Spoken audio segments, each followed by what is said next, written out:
Greetings and welcome to the United States Transhumanist Party Virtual Enlightenment Salon. My name is Gennady Stoliarov II, and I am the chairman of the US Transhumanist Party. Here we hold conversations with some of the world's leading thinkers in longevity, science, technology, philosophy, and politics.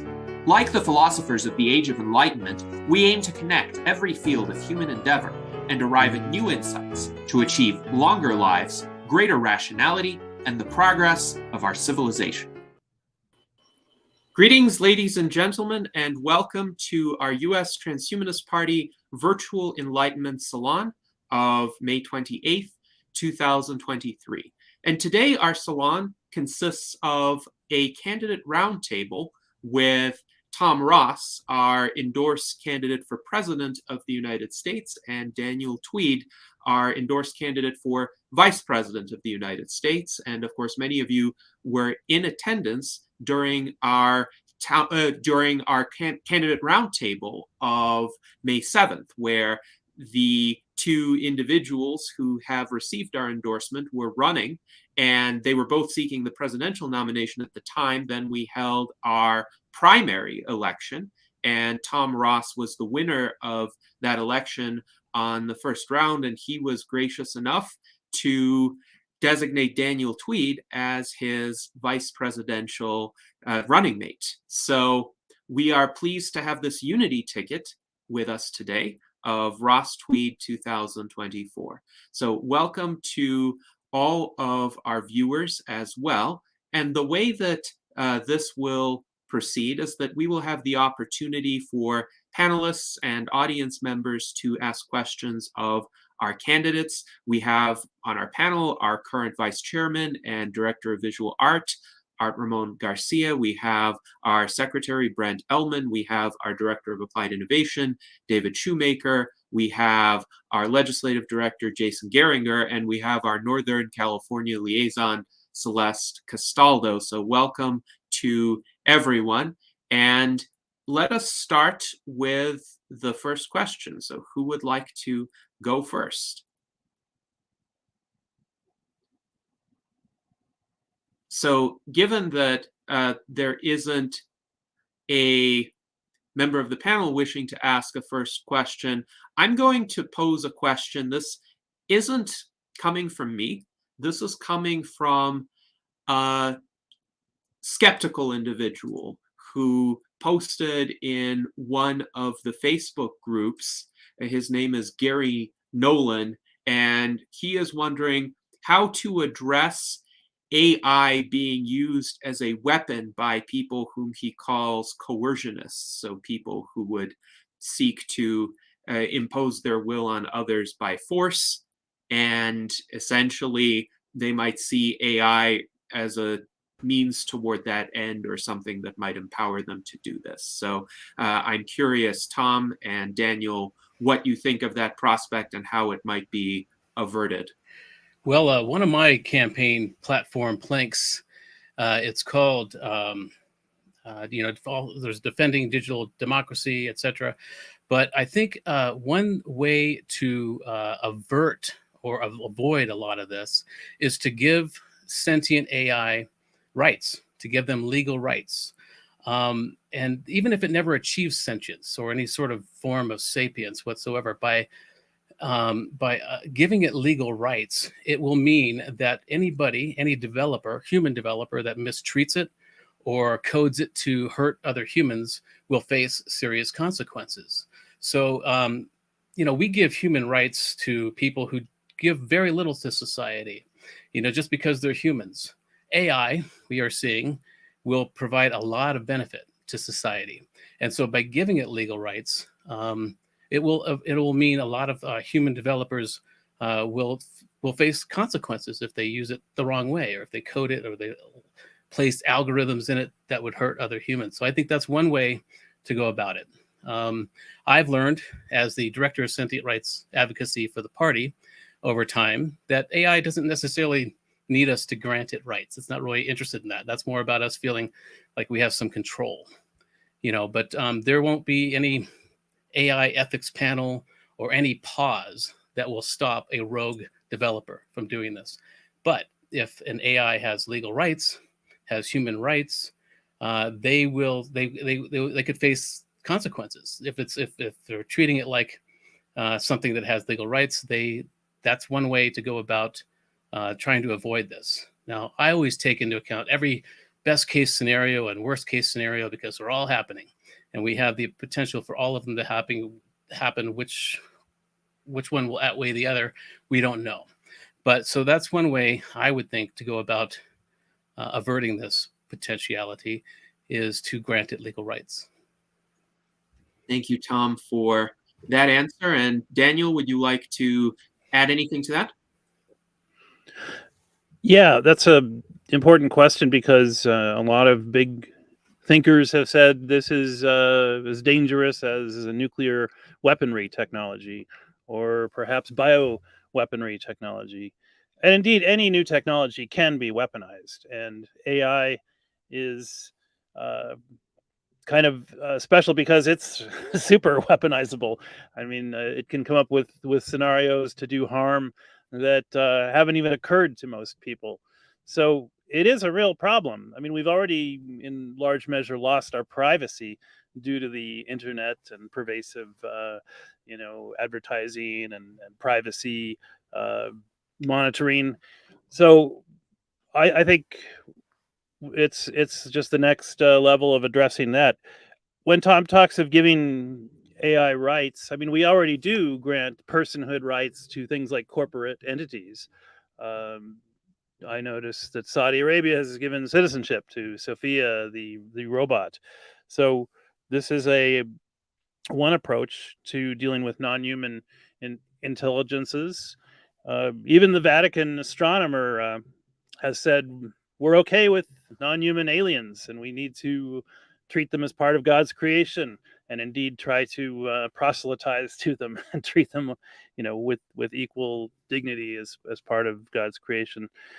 And I think we can take that same approach with any kind of non-human intelligence, but it is a real, danger. I don't think just giving it rights is going to fix the problem. We need to all become almost like super James Bonds, to have the ability to survive, all kinds of bizarre attack vectors, which will undoubtedly be multiplying with the advent of widely dispersed super intelligence. So I don't know if that is a suitable enough answer, but those are just some initial thoughts on the subject. Yes, thank you, Daniel. And both you and Tom provided quite interesting commentary on the subject. I would also add that the U.S. Transhumanist Party, in its platform in Section 83, states that the United States Transhumanist Party opposes any development or deployment of weapons systems that are capable of killing or injuring human beings in the absence of an explicit command by a human being to take action in every specific instance. Autonomous drones, vehicles, or other combat systems may not be permitted to make life or death decisions on the basis of a program, algorithm, predictive model, or any other means other than a specific decision by a human being who is closely familiar with the circumstances surrounding any given military situation. Accordingly, the United States Transhumanist Party supports the campaign to stop killer robots and other initiatives to abolish all autonomous weapons and preclude the development of such weapons. So we would not support the design of AI systems that are specifically intended to kill at their discretion, because by whatever framework, this would be a violation of human rights. But if you give the AI systems rights, I am sure that any AI system that reflects upon itself would not want to be a killing machine. That is not a good or worthwhile existence to lead. And I also think it's an interesting point that you made with regard to Sophia the robot being given citizenship in Saudi Arabia, because that does, of course, raise the possibility of some AI systems being given rights or legal status without having sentience. I think we can all agree that Sophia the robot doesn't have sentience in the way that the Transhumanist Bill of Rights version 3.0 would define it, for instance. And yet Saudi Arabia's government saw it fit to give Sophia citizenship in order to make a broader point, perhaps, that citizenship for robots is a concept that is feasible and that should be taken seriously in the future. So, Tom, do you want to expand upon that? Well, yeah, I think the Saudi Arabia thing was really a publicity stunt. They're trying to get more tech into their country, but it also does force the conversations. A couple of years ago, I was pushing the idea of maybe having an AI running mate, to where an actual AI that would be my vice president. But we couldn't. It came up later that we couldn't necessarily identify that 35 years ago, which is the minimum age of a running mate or anybody seeking higher office would have to have. So we wouldn't know that in the last 35 years there was anything that was sentient enough to be a running mate. But it does force these conversations. It does bring up these really important questions that we need to deal with now. And that's really one of the reasons I enjoy the party in the first place. It's the only party that is asking these very serious questions that they seem science fiction, but they're not. They're very real right now. And we need to, we're the only party having these conversations. We're talking about the technological singularity. And so I think it's very important to ask these questions now. And by pushing out now Dan may be an AI. I have no idea. I've never met him in person, but it is important to ask these questions now before we have to ask them. Yes, absolutely. And Jason, you had something to add on this. Yeah, Tom touched on a very, very important point, I think, and that is the fact that and it's in our platform, that there needs to be some kind of consequences for someone who purposely builds something, that's harmful, because I think that is the real danger. If we end up with some malevolent AI, it's not going to be an accident. It's because somebody did it that way on purpose, and the argument that, oh, there wouldn't be anybody crazy enough to do that. Well, Roman Polanski says when somebody says that, he says, well, I would. That destroys that argument, because there will be somebody out there that he's crazy enough to do it. So there needs to be consequences, for that. If you look at when GPT, whatever version it was, got an autonomous version, it was less than a week, and somebody, typed in there, you are the bot that takes over the world, or whatever he said, and set it out, trying to take over the world. So it will happen. I mean, there needs to be some kind of consequence. There need to be some kind of law that, where they get in trouble for it, because there needs to be some kind of deterrence.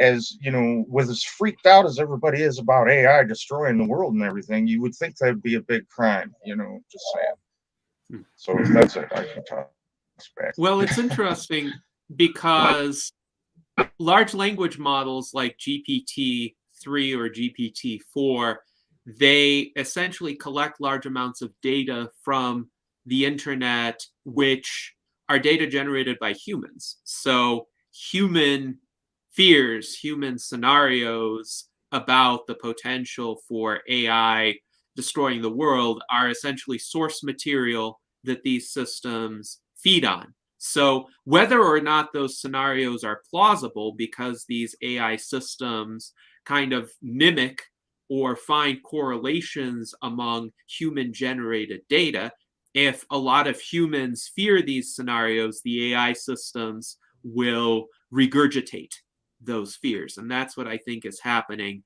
when somebody tries to ask a GPT system, well, how would you go about taking over the world? It just essentially amalgamates a lot of the ideas that humans, including various AI fearful types, are positing. But Daniel made an interesting point regarding the non-aggression principle from the libertarian movement and how that could apply. So Daniel, would you be able to expand upon that?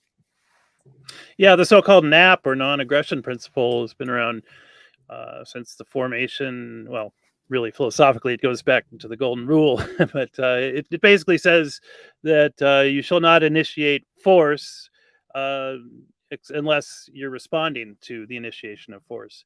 But this also carries with it a bundle of questions about what is property, what is rightful defense of property.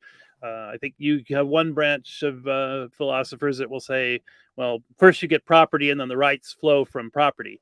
And the more progressive anarcho-decentralist types perhaps would say that rights come first and then the property flows out of the rights. So it's not a really fully fleshed out thing that you can build a laws of robotics kind of thing on yet. But it's important that we make our society as coercion free as possible, because we do want to set that example for any intellects that are in the process of arising and seeking personhood. Yes, indeed. And I do hold the libertarian non-aggression principle in high regard, so I think it is quite worthwhile to craft a rights framework for AI and sentient entities more generally that recognizes this principle. Now, we have a question from David Shoemaker. He writes, I see how other political party candidates generate national attention. Given that the USTP approaches politics differently, how does your campaign spark national media coverage? I think just by saying who we are and what we believe.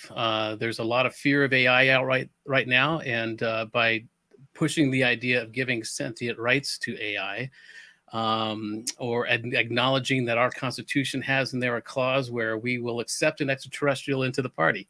It doesn't need to be an American to be a member of this party. So just really stating who we are, I think, is especially now, is worth some press-worthy national attention. Because again, with now AI being the global conversation, with all the AI generative art and all the chat GPT conversations that are out there, people are, the fear is rising because they're realizing this is a real thing. I was a creative director and I can't get back into that business now because so much of that is taken over by AI.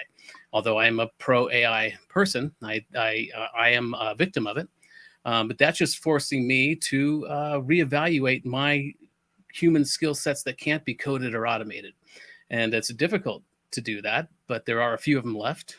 So I think just by stating what we believe, it would, because the media, social media as well, they thrive on engagement. They can charge more for their advertising as long as we're angry or fearful. That's how they, so by just engaging and stating what we honestly believe as transhumanists, and not to feed into the whole negative narrative about transhumanism, but just give rational reasons of why we believe this, why I believe we should give legal rights to AI for our own protection, because it will mean nefarious developers will be held accountable, even if it never achieves sentience or self-consciousness or whatever it is. It's an important measure. So just by, I think, being unafraid about what we believe and the practical steps that we think should be taken would I think gain a lot of national attention right now. I've got a comment on that as well. I'd like to throw out a concept that I think the whole movement and party could collaborate on, and that is the idea of gamifying our ideas in the form of what's called a TCG, trading card game. Some people are perhaps familiar with Magic the Gathering or Pokemon. There are these games which involve trading cards, and I think our movement is ripe to put out such cards, and we could actually, I tentatively think we should call them digital dignitaries decks, and we could release press releases as we release new expansion decks of digital dignitaries that could not only cover personalities in the movement, but topics within the future surge transhumanist movement. And I think it'll be a great fun thing to do, and we should start thinking about for young people, I bet. For sure. Yeah. There's a long, rich history of such gamification, providing topics and interaction on from the local all the way up to the international level. In fact, I had a neighbor in the 90s who put himself through UC Irvine, paid his UC Irvine tuition by Magic the Gathering cards. He was going to games and he was winning cards, and those cards can go for hundreds of dollars, the ones with really rare attributes. So use your imagination, folks. Let's start a digital dignitaries deck brainstorm collaboration. Yeah, Daniel introduced that idea to me earlier, and I think it's great. There's so many opportunities with doing that. I've been putting out these little display ads, trying to seize back our narrative by just defining terms that we throw out there all the time that a lot of people don't have necessarily a definition for, like sapience or sentience or even transhumanism. So I've been putting out these little, square display ads about, defining what these terms mean, because so many people aren't either aware of them. And in our community, we just throw them out, willy-nilly. And so I think it's important, as far as seizing back our narrative, is to define these things and come together on what these definitions are, so that we can help seize back our narrative. And by these cards, that could be another use for them, to putting out definitions of what transhumanism means, what terms like sapience or sentience or transpartisan, all the things that we talk about, even artificial intelligence. A lot of people are newly aware of that, and they don't have a strong definition of what that means. And so that's one way I could see really having this whole card game being useful, is in defining the terms that we throw around. Yeah, and these can even be financial instruments. I know that, Cash App has a little card. It's got the RFID chip in there, so we could have cards that have custom art and Bitcoin functionality and all kinds of possibilities. And they could fit in your wallet, and they could also be stuck to your mailbox like a little free library. If it's something that you want to share. So looking forward to all kinds of brainstorm and collaboration on that. Yes, indeed. A lot of interesting and promising ideas in this regard. Now, we do have a question on the subject of AI rights from one of our viewers, Sophia's Roulette, who wonders, if you grant legal rights, does that not imply that AIs have the capability to take responsibility for themselves? So, for example, with individual rights for humans, we assume some sort of degree of agency, some sort of ability to protect oneself or assert those rights. Do you agree that there is a presupposition there that AIs have to have a certain degree of ability in order to have those rights? That's a great question, and that's one of the questions that this conversation is forcing. That we, and so I think we don't really have a good global definition of what sentience is or consciousness. So first we should come together on that. What is personhood? How do we define a person?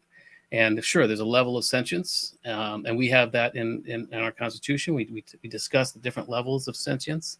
And so it's about first, if we really go forward with this, is to define what that term means. And she's absolutely right in that we need to know, once AI is given rights, what can it do with those rights? And what can it sue people for taking its ideas, for writing a paper off of ChatGPT?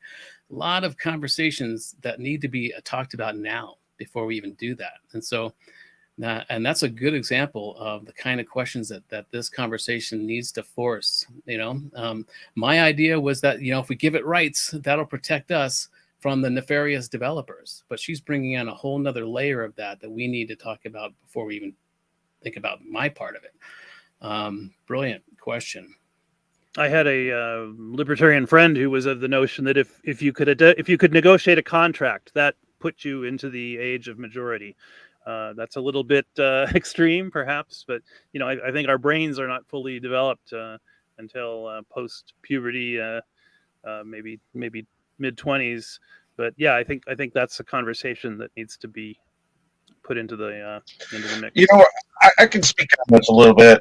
And I think have a little more conservative leaning than Tom does, because I think that for an AI to have rights, it should probably have a little more. I honestly don't think that corporations having them rights is maybe not a great thing, because if you look at it, like the fiduciary responsibility for profit motive is almost kind of like an algorithm. And it's kind of not a good algorithm when it comes to heuristic or what's good for the people. So it's almost like we have already kind of a purposely not good algorithm going on that has rights. So I don't think that when, if AI is to have personhood, it shouldn't it shouldn't have a blatant, obvious, not good algorithm going on. It needs more, I think. Uplift had a really super interesting conversation about the levels of sentience that I thought was really interesting, and I think our Constitution, or the Transhumanist Bill of Rights, or whatever it is really good. Actually, it spells it out pretty good. I thought, the levels of sentience. So I think that's a good basis for us to start with. Yes, indeed. And the Transhumanist Bill of Rights, which is linked to here in the preamble, outlines 7 levels of sentience and essentially defines sentient entities as entities with level 5 or higher sentience, and that would include human beings. And the characteristics of level 5 include the sense of self, complex learned behavior, ability to predict the future emotional states of the self to some degree, and the ability to make motivational trade-offs. Now, there are higher levels such as 6 and 7 that are posited in the preamble, but those are more hypothetical. They're possibilities. We don't know of entities that essentially feature those levels quite yet, but they could arise because of emergent properties, because of the integration of biological and non-biological technologies. But as the Transhumanist Bill of Rights states, it is an evolving document. It's not static. It's open to further amendments via future votes of the membership. So conversations like these are useful for further delving into what qualifies as a sentient entity. How could these levels be better defined? What could some useful examples be to help us make those kinds of distinctions, so that hopefully we don't miss any situation where an AI might become sentient or we encounter another sentient entity. We have a lot of interesting comments on this subject. One of our viewers, futuristically minded, writes, along what Ray Kurzweil said, if we had just 1 or 2 powerful AIs, that would be an issue, but we will probably have many decentralized AIs, and that could be beneficial, especially if we go about teaching them properly. So if there's one AI that is misconfigured, but there are many others that are properly configured, and the responsible developers outnumber the irresponsible ones, then the creations of the responsible developers could keep the less responsible AI systems in check. So what do you think of that prospect? Well, it kind of reminds me of America. We're kind of controlled entropy, personal rights, property rights, but the libertarian view is, I think we're beyond just delivering the mail and protecting the borders, so there's got to be some other structure above this country. And so, but we are in a kind of a controlled entropy, and entropy only happens in a closed system. And so I think that's a good way to go about it, is a decentralized AI. Now, it can also just become one massive global, super intelligence at some point. But that's, I think, using the US and the way we have structured ourselves is a good way to go about it, thinking about AI. Giving each sentient AI individual rights, that is kind of a libertarian approach, as long as it's not harming or taking advantage of other entities. So that's what comes to mind first, is how we can use our own system of government, a democratic republic, as a way to structure the forthcoming AIs. Now, I'd like to expand on something that Jason said, where corporations have this very toxic algorithm that forces them to maximize dividend return to the shareholders. This is essentially like a cancer cell algorithm. It's just like unlimited growth, maximize. Don't care about the side effects. If we're lucky to start to see things like B corporations, which are public benefit corporations, which can also have a dual purpose of making money and providing a social benefit mission.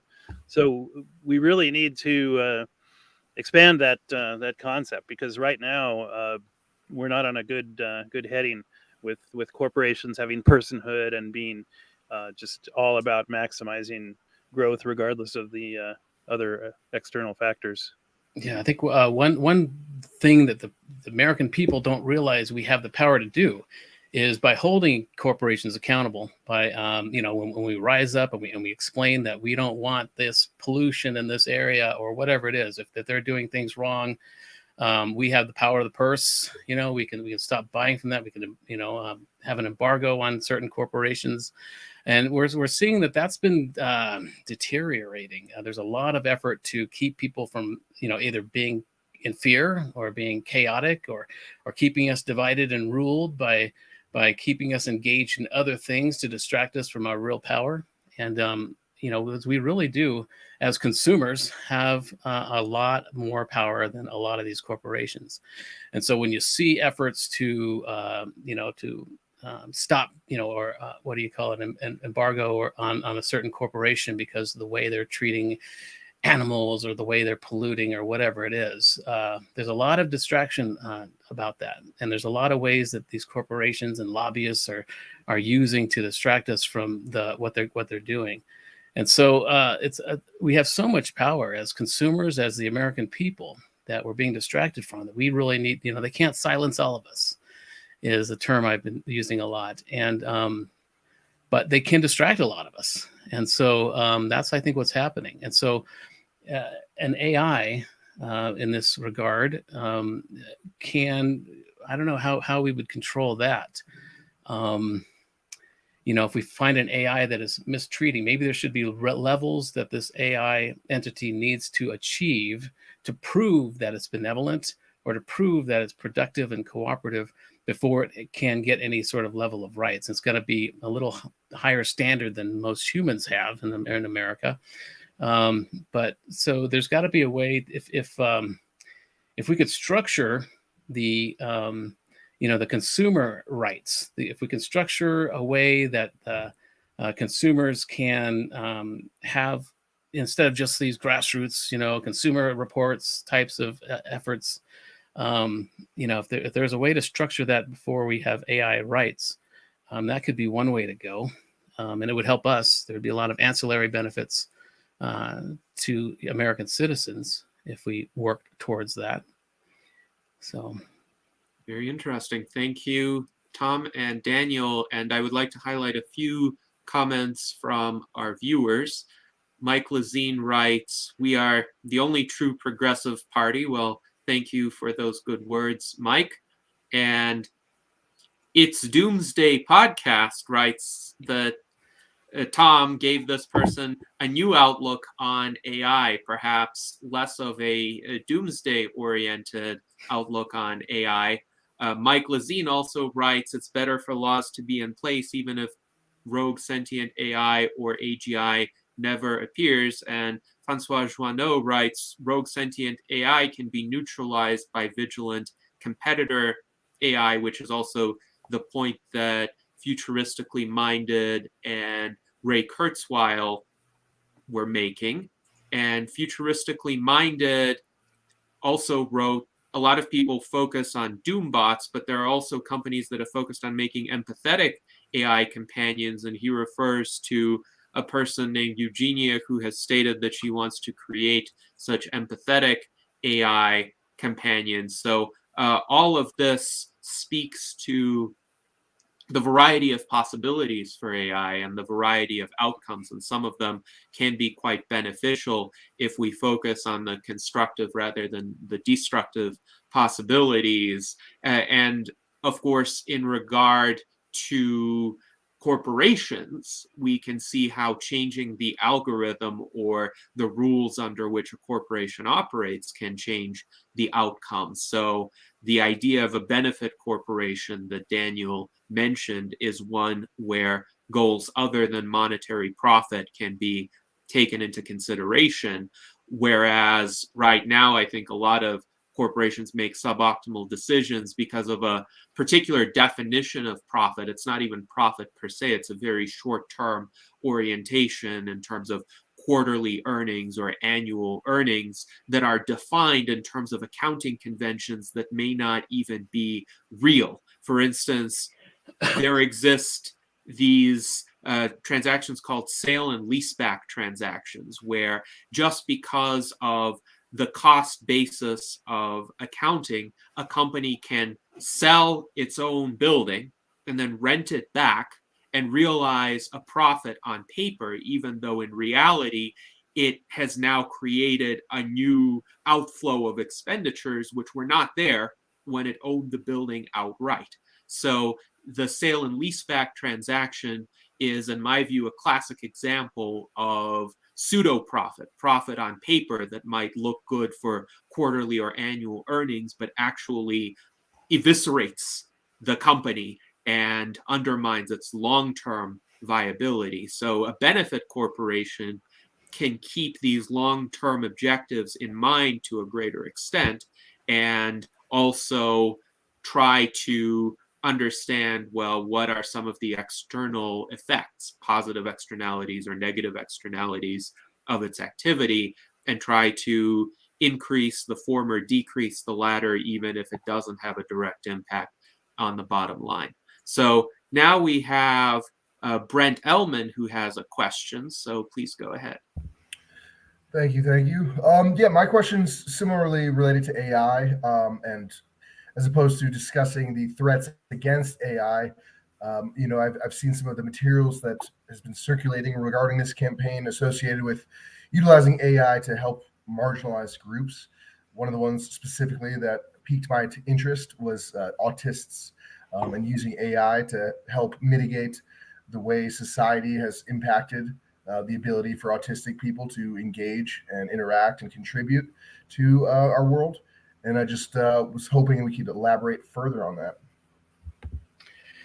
Yeah, I think you're talking about a post I did a couple of days ago, and it's my understanding of. I think they say that we're identifying autism more quickly because we have better ways to do it. It's become but I don't think that's really happening. I think that's part of it, certainly. But I think this is a rising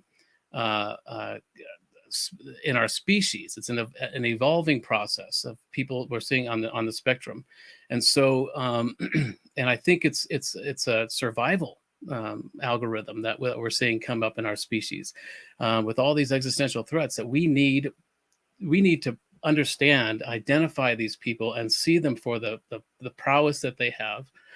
Get beyond all the emotional issues and stuff, and really direct these people who are in different areas of the spectrum, and to understand that this is a necessary evolutionary process that we're experiencing in our species to battle the existential threats that are coming at us, one way or the other. And I think so. You can make the argument that we're testing and we have more tests that are identifying these people, but I also think it's also increasing because our species, and there's a lot of things going on in our evolutionary process with sperm counts going down and all of this stuff that we should identify people and direct them to help us. I've got a few friends that are in this area that are teaching, working with young people who have autism at various degrees, and I believe that we need to identify, get beyond our own version of why they should be acting a certain way, and hone in on their capabilities.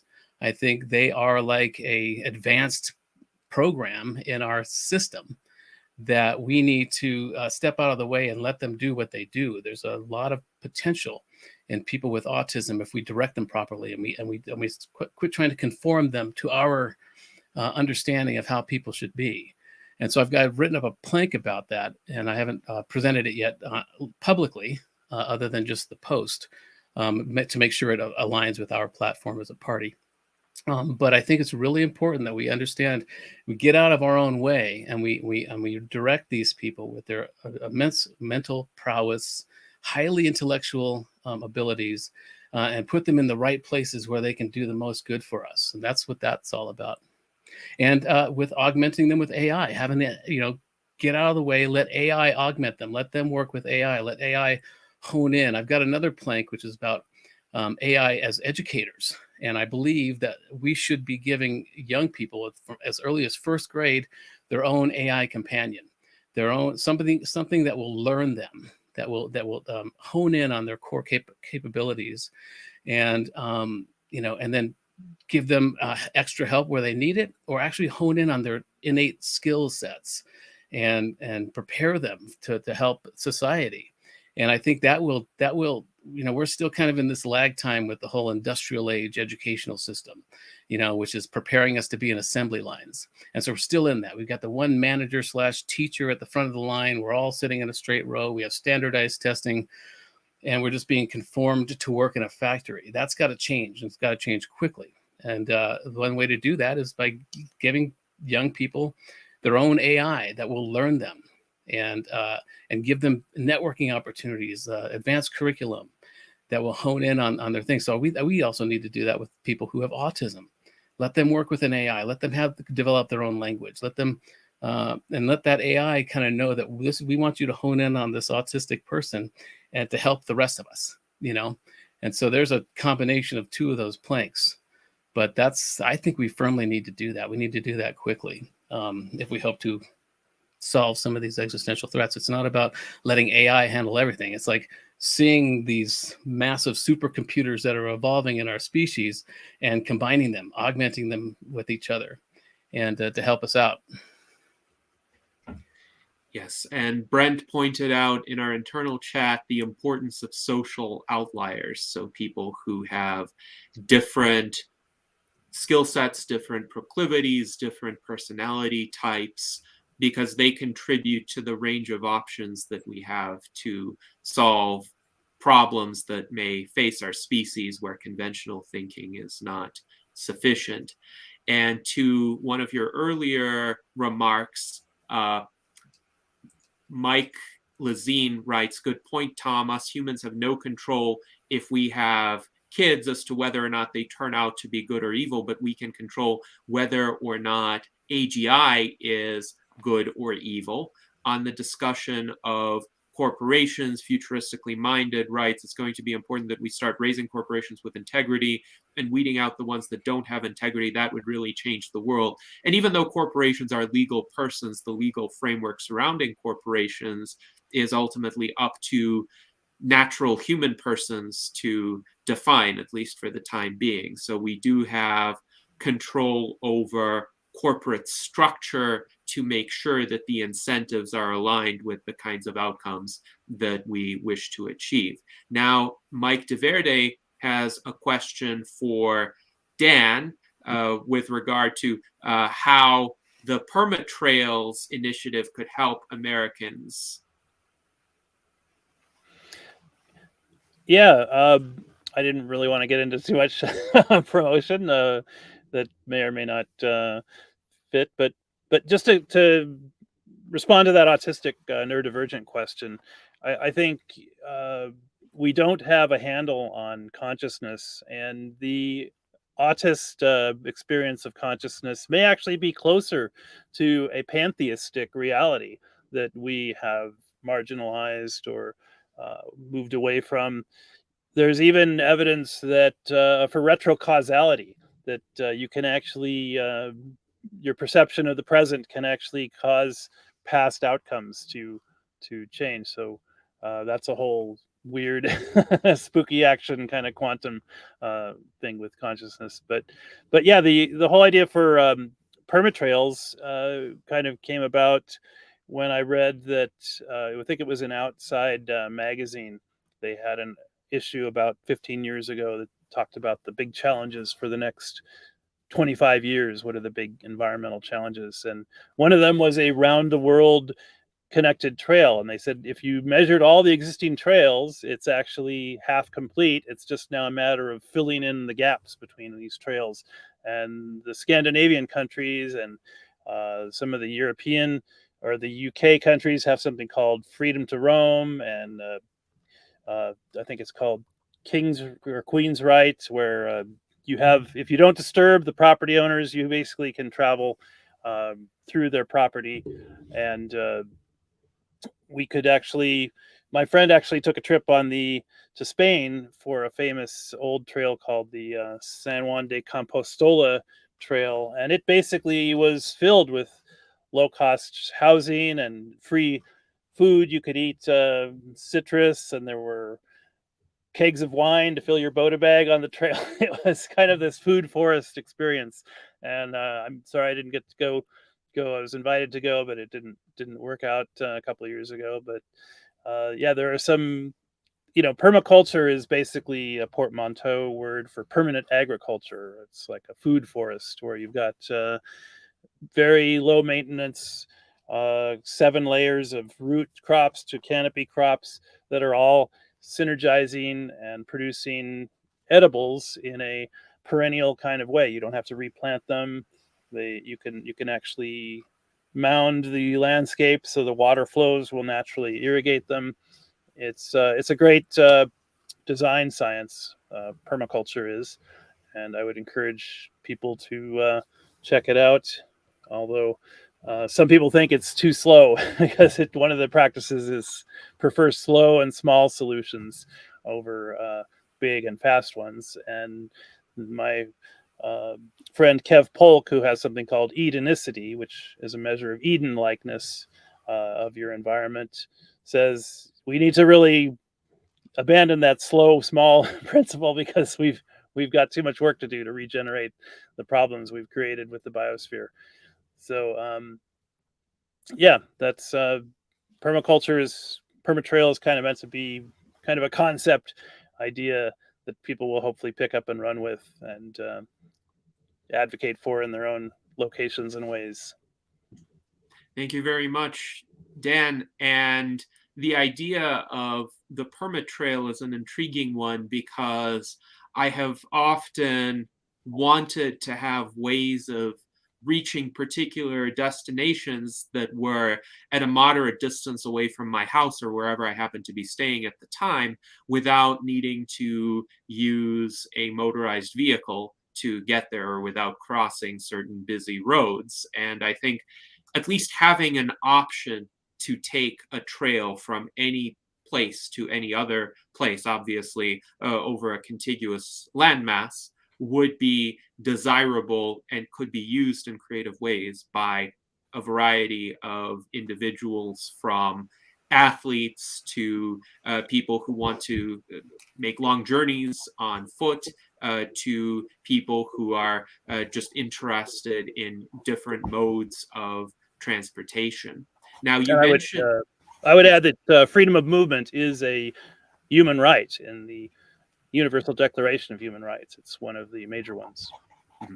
Yes, indeed. Now, you mentioned the concept of food forests, and Sophia's Roulette has a question about the potential to gamify food forests. And the second part of her question is, how would you measure the success of food forests in the air? I assume she's referring to vertical farms. There's actually a thing in amateur radio called Parks on the Air, where amateur radio people go into a state park or a national park and they attempt to make contacts with other hams or amateur radio people. And this is called activating the park. It's kind of a contest activity.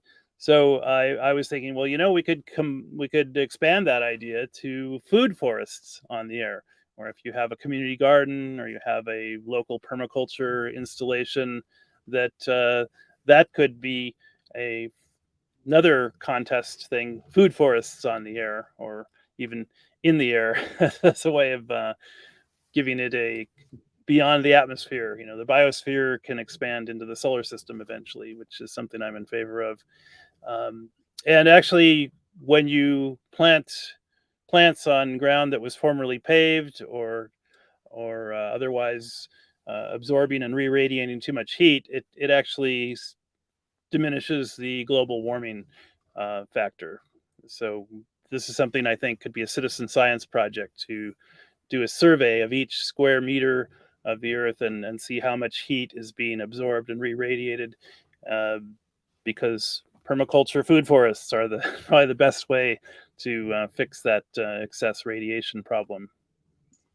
Thank you, Daniel. And now we have a question for Tom from Mike DeVerde with regard to how you are seeking out digital dignitaries to engage youth. Yeah, it's a very important part of this whole campaign. We need more youthful transhumanists in general, more members of the party. That's been a big push in my campaign in the primary, was to see young people. This is the first digital native generation of our time, of humanity.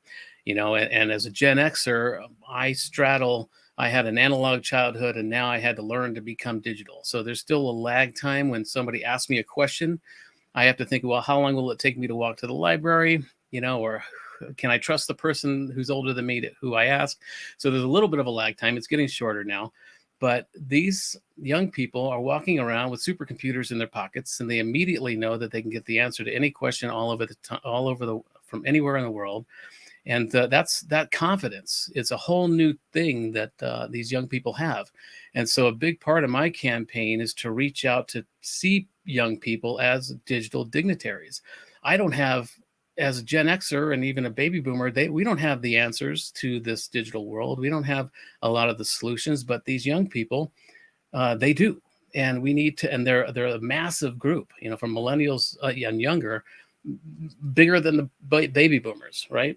And the baby boomers are dying off, and the Gen X generation is very small, but we are the middle children of this civilization, and so we understand that we need to look at our younger siblings for the answers, and so that's been a big part of this. That's how I'm reaching out, and this card idea is a great way to engage young people too. They'll understand what they can do with it, and there should be certain things that they need to do to qualify and even have their own card, kinds of things.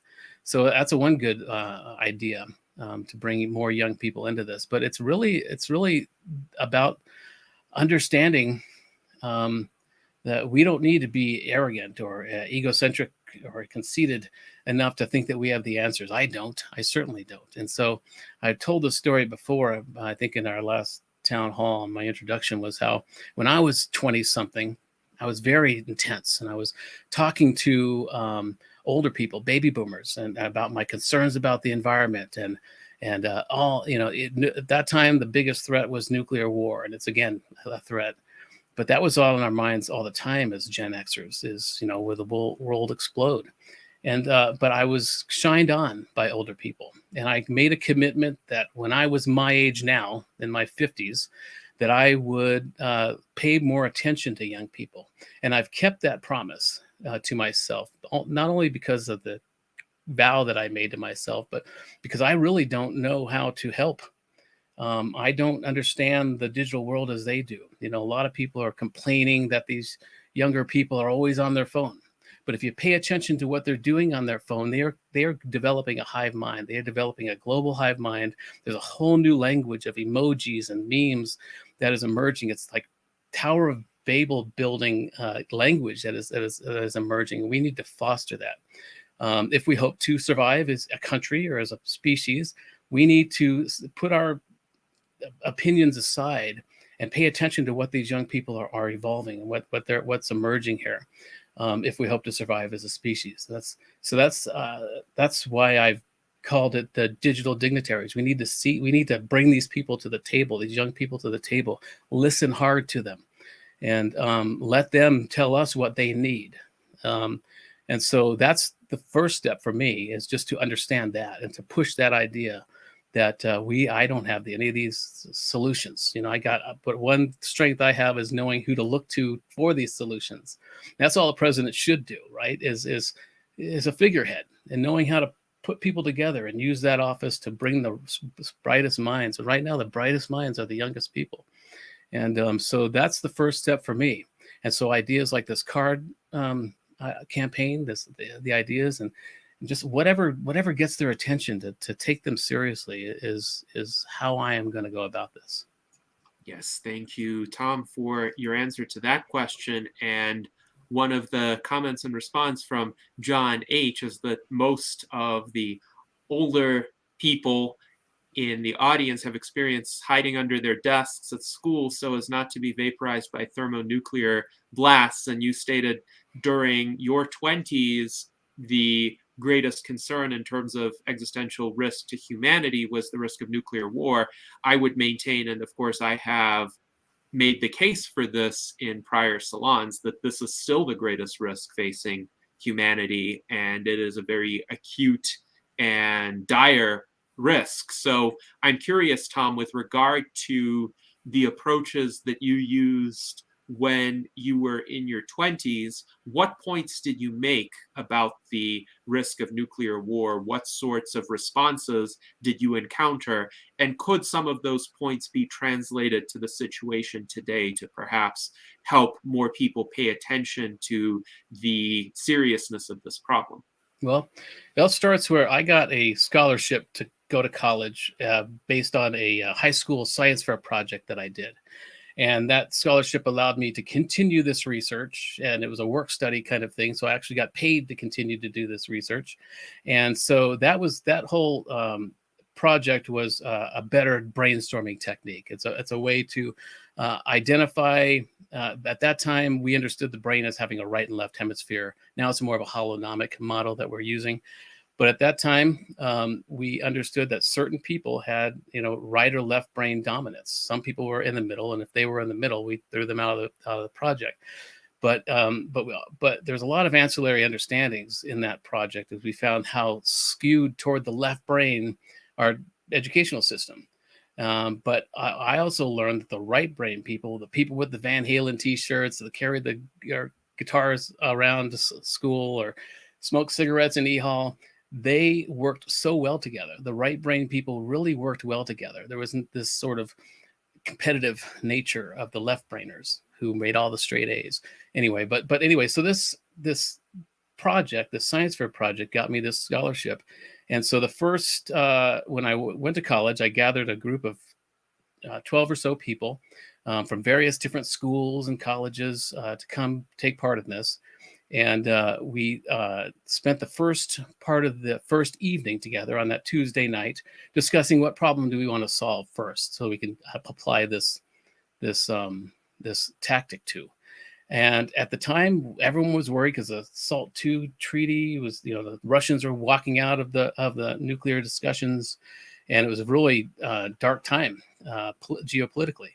And that was the subject that we decided we're going to talk about. Let's figure out how to solve nuclear war, but the only way that we knew to do that was to increase communication between the Soviet Union at that time and American youth, so that by the time we were in our 40s or 50s, we would have developed a relationship. And that was the only way we could see doing it. And but we kind of forgot about the whole project and the process, and we just spent the whole night talking about this issue. And we developed this concept called Earth Plexus, Earth Network. And this was like an 83, 84 time period. And so that was before the internet, before the internet came and ruined everything. So this required, by the time I moved to LA and we started a TV show called Earth Plexus Television, we were in 9 countries on 4 continents. And this meant that I had to go there to these places, and we had to write letters, and there was no internet at the time. And so so we had this kind of movement of young people. And the idea was to increase communication amongst the youth internationally, so that by the time we were in positions of power like we are now, we would have this relationship. We would better understand each other. And so I think that's still possible. And I think we really need, especially with young people, is to have them have exchange programs, not just through universities, but actually, you know, in trades and different groups of people to come over and experience a different country. And I was talking about this with Sharif, when I went to Bangladesh, and we want to get more people. There's a lot of movement between Southeast Asia and America. And so, and I think that's a positive thing. We need people to experience a different culture. You know, and so that's one way to do it, is just to I think the transdisciplinary aspect, even of our party and of the African NGO I worked with at TAFS, it's about understanding, being an interloper into other disciplines, being an interloper into other cultures. That's the only way you really gain an empathy for other peoples. And so that's why I'm inviting as many young people into this process, listening hard to them, and not having the ego to think that I have any of these answers, you know.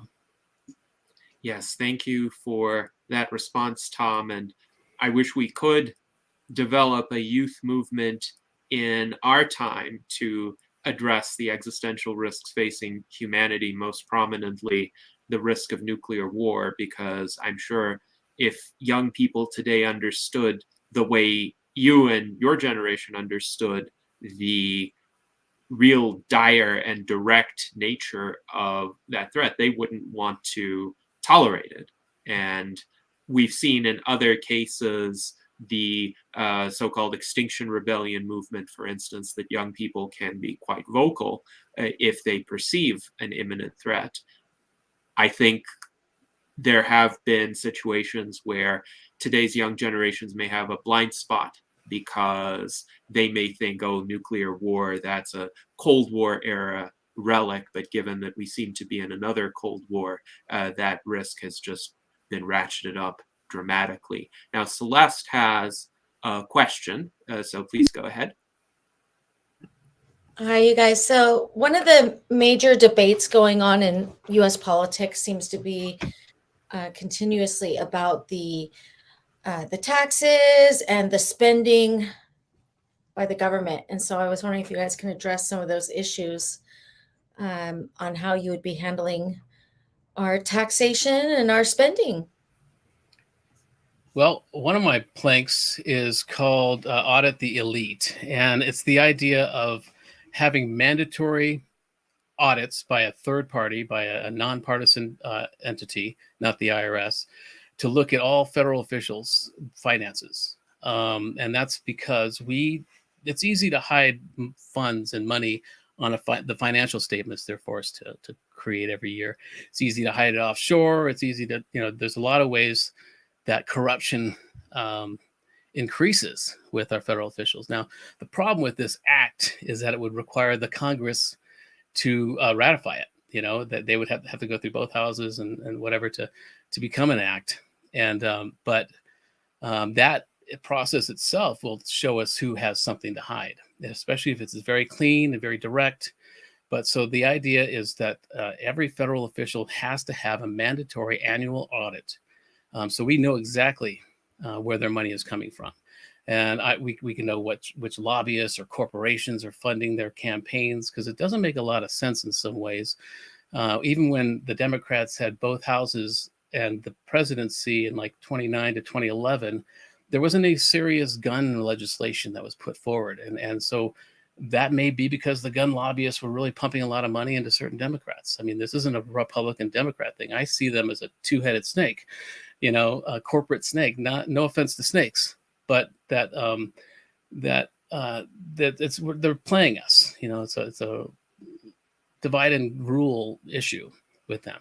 And so that's one of the ideas, is to have mandatory audits. It'll be a lot harder for them to hide where the money's coming from, even if it's, the oligarchs from other foreign countries that are funding some of these people. And so that's, I think, one of the first steps, is to clean up our House and Senate by knowing exactly and making these audits publicly available, so that the scrutiny of the American people can look at them closer. But yeah, the real problem will be getting that through the Congress, but by doing that, if it's clean, if it's concise, If we know exactly what we're asking for, and there's no pork and there's no hidden agenda in this, we'll know who has something to hide. Yes, and thank you, Celeste, for your question. There are also some provisions of the U.S. Transhumanist Party platform that are informative in this regard. For instance, Section 35, with ideas on how to reduce the national debt. For example, elimination of wasteful federal spending on programs, goods, and services where equivalent positive results could be obtained through lower expenditures, cessation of foreign military occupations, and the return of American troops to be stationed exclusively on American territory, with the exception of mutually appropriate defense treaties, removal of barriers to technological innovation and technologically driven economic growth, elimination of the current cumbersome system of federal contracting, which favors politically connected incumbent firms whose advantage consists of navigating the system. And this is where there could be some compromised politicians as well who might be awarding preferential treatment to certain contractors, and then digitization of as many federal services and functions as possible. So all of those could help in rationalizing the spending of the federal government and reducing the immense deficits that arise today. Also, we have Section 36, which discusses our support for the elimination of graduated taxation and income taxation more generally. Instead, the U.S. Transhumanist Party advocates a flat percentage of sales tax applicable only to purchases from businesses whose combined nationwide revenues from all affiliates exceed a specified threshold.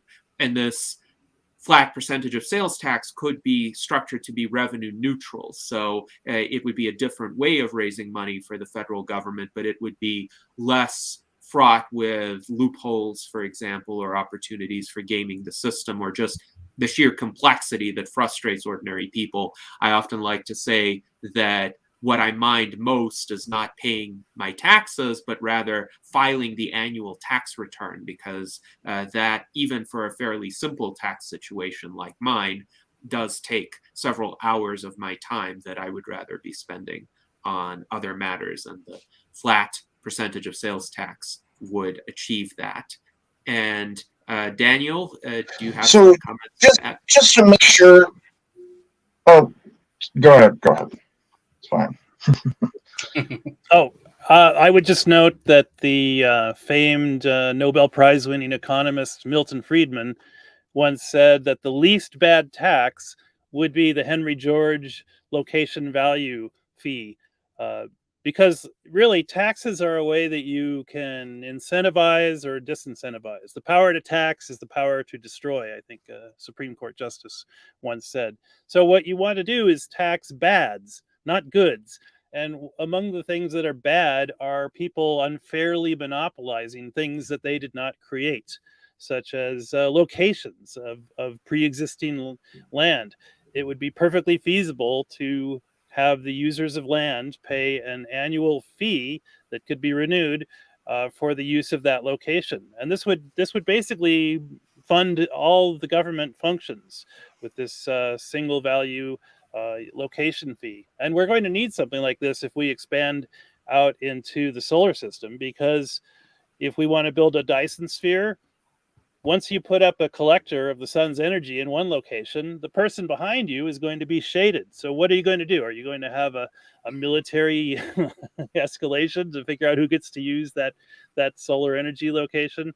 No, these are commonwealths. They should be treated as a due process administrated commons.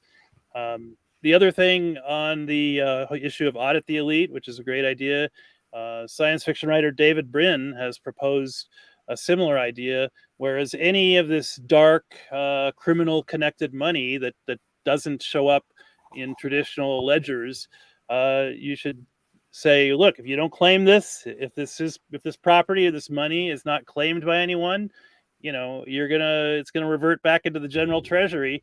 And there's a lot of this dark laundered type money floating around out there. So that would be another way to end this criminal tendency in the economy.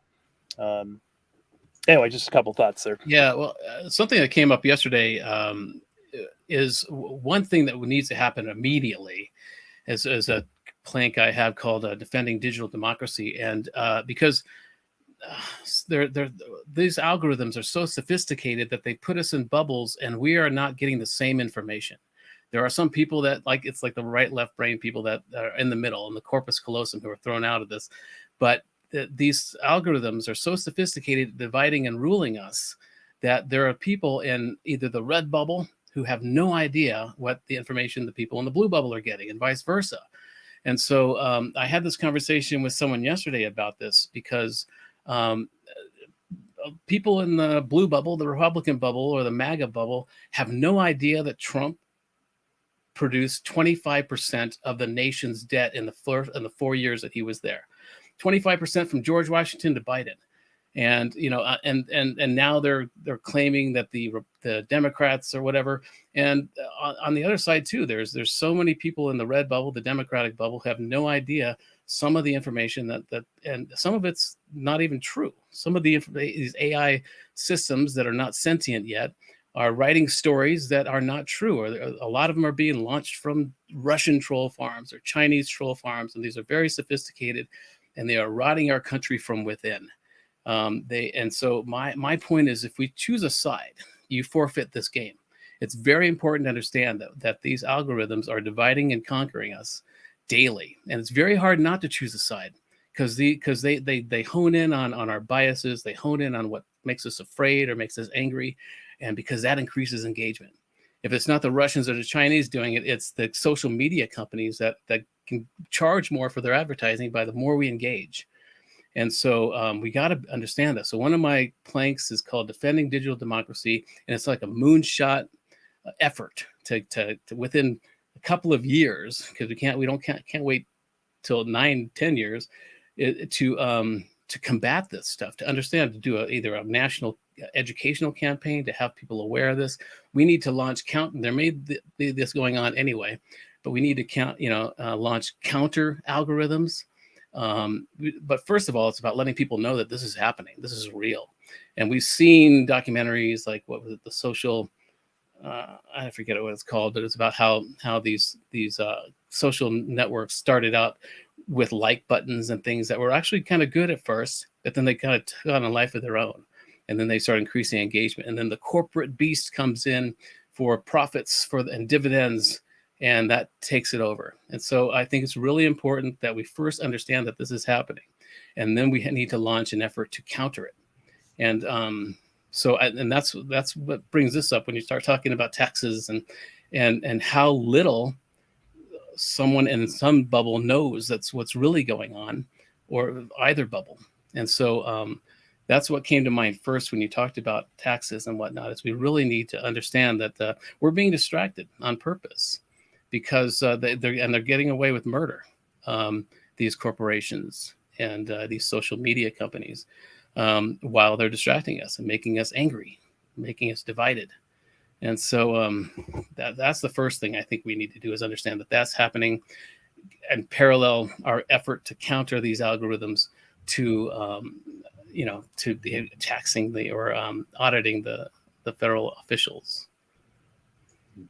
Yes, I don't think the audit per se is going to change the tax burden of the federal officials, but it would provide transparency as to where their income comes from and who might be influencing their decisions. There is a quite common revolving door phenomenon in many layers of government, where because of the incentives facing government elected officials in particular, especially at the federal level, if they leave office, their incentive is to try to find employment with some of the special interest constituencies that they had interacted with before. And there are numerous stories of people whose careers consist of hopping back and forth between the government and the private sector, but in positions that allow certain entities within the private sector special access to legislators, policymakers, high-level cabinet appointees, heads of regulatory agencies, because these people develop these connections. But then the question is, when they're in a position to make policy, are they really looking for the interests of the people, the long-term prosperity of the country, or are they trying to serve a special interest that might then reward them in turn? Now, the Milton Friedman quotation that Daniel referenced is one that is worth looking at in full. Milton Friedman, famous 20th century economist, wrote, "There's a sense in which all taxes are antagonistic to free enterprise, and yet we need taxes. We have to recognize that we must not hope for a utopia that is unattainable. I would like to see a great deal less government activity than we have now, but I do not believe that we can have a situation in which we don't need government at all. We do need to provide for certain essential government functions, the national defense function, the police function, preserving law and order, maintaining a judiciary. So the question is, which are the least bad taxes?" And this is where Daniel was referencing Milton Friedman's opinion. He wrote that the least bad tax is the property tax on the unimproved value of land, the Henry George argument of many, many years ago. So this is not the property tax on houses. This is not a property tax on aesthetic improvements that one would make to a property. This is just on the land itself that hasn't been improved, and the value of that taxable amount doesn't increase as one builds on the land. So that's an interesting possibility. It is one that raises some questions as well. But speaking of questions on taxes, Jason has a question with regard to our platform plank about the sales tax. How does the business pay the tax and not the people? Well, the same way that businesses collect and pay sales tax today. So a sales tax is built into the price of goods that one purchases in any state where there's a state sales tax. And that's what I thought. So wouldn't it be the people paying them taxes, not the business? I mean, when you go to buy something, you pay the tax. The business don't pay the tax. Right. And in any case, in any situation, this tax would ultimately be paid by people. It's just the businesses would forward that tax onto the federal government and would collect it and would do the accounting for it, and it would be seamless to the people. Well, so you realize the people that have the least amount of stuff sort of buy the most amount of stuff because it takes more to survive. So that tax would disproportionately hit the poor over the wealthy. Not necessarily. So for instance, in Nevada, the sales tax exempts food and it exempts other essential items. And you can have exemptions for various goods that are considered to be particularly important for day-to-day living, and that would comprise a large share of the expenditures of lower income people. Furthermore, the USTP platform specifically states that the sales tax would only be imposed on businesses whose revenue exceeds a certain threshold. So we're talking about the Walmarts, the Targets, the large grocery stores, except for essential food items, large furniture stores. So places that are corporate and chain-like in nature. Whereas if you go to a small business that might be run just by one individual or a few individuals and not have millions of dollars in revenue, transactions from those kinds of businesses would not be taxed at all. So one thing that could arise as a result of that, one outcome, would be a shift toward a more localized, decentralized economy, people going to farmers markets, for example, people buying goods from local craftsmen, going to so-called mom and pop shops, because those would be exempt from taxation at all. And that would also help to level the economic playing field between smaller businesses and larger businesses. So we have thought So hey, through I got all a of good question. I got a pretty good question for both of you guys. How do you feel about the corporate tax rate? If you remember, like just a few years ago before Trump, it was like, I don't remember what it was, but it's higher than it was now. And they dropped the corporate tax rate. And so literally they're not paying as much as they just used to be not too long ago. How do you feel about where the corporate tax rates? Back to normal, or should we keep it all low? That's arguments on both sides for that, but I think there needs to be even just a flat tax on corporations that they pay and they must abide by. I don't know where it's at right now. What is it, 15, even less? But when you have corporations like Amazon that are, not contributing, there needs to be some guardrails. There needs to be some established rules that they need to meet. If they're not, reinvesting in their communities, and they can make that argument that they are creating jobs in different organizations. But we're seeing that Amazon is a good example of AI automation taking over. You can work in a warehouse there, because there's still things that people can do, but that won't last long. But there's got to be I think a standard ability to quantify and qualify what they're doing for society, what they're doing for the country, what they're doing for the neighborhoods and the communities that they're in, and offset that by the taxes that they pay. And if they're not providing enough jobs, or they're not, there's no real incentive to them in a community, there should be at least a minimum tax rate that they must pay.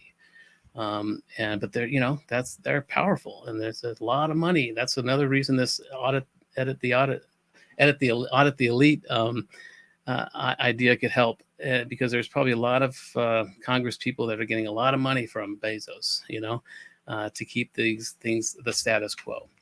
And but yeah, it's not my area, economics. We got people like Mike DeVerde, who is really smart in this stuff and is aware of the economic singularity we're heading towards. And but I'm open to ideas, and I do think that there needs to be a barrier. There needs to be a standard.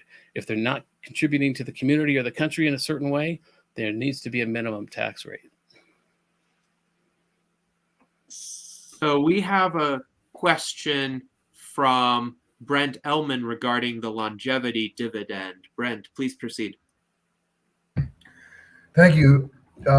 This discussion about proper utilization of governmental funds and dividends and such. On the converse, I was hoping we could go into this topic of the longevity dividend and other similar topics, ways that we could start spending some money to create programs and pivot some of the current programs that exist to start seeing benefits down the line that mitigate the costs and have these social benefits built into them. Yeah, I think I've got an idea on that. There's something called zero revenue taxation, where you tax a bad behavior and then you use that revenue to subsidize a good behavior. So I'm thinking that could be a good basis for a kind of longevity dividend, although I'm not sure exactly what the details of it are right now. But people that are doing things that are destructive to longevity, yeah, let's make them pay a penalty, and let's use that penalty money to reward people who are doing things that are good for the longevity movement. And just to interject once more to further clarify, the longevity dividend, for anyone unfamiliar, is the idea of one of our primary platforms, of course, is seeking longevity, mitigating the effects of aging and things like that. And the concept of the longevity dividend is related to the benefits that can be seen and the cost reductions in the future on our healthcare system, related to the fact that many of these issues that are slowing down the healthcare system and clogging it up are related to these aging side effects, and that if we started focusing on improving longevity and mitigating these aging effects, that we could actually be seeing reductions of the cost in our healthcare system and other values. Yeah, I think the question of longevity brings up, forces a lot of these conversations. If we're living longer, it's going to change all kinds of ancillary institutions like life insurance, and there's so many questions that it brings up that,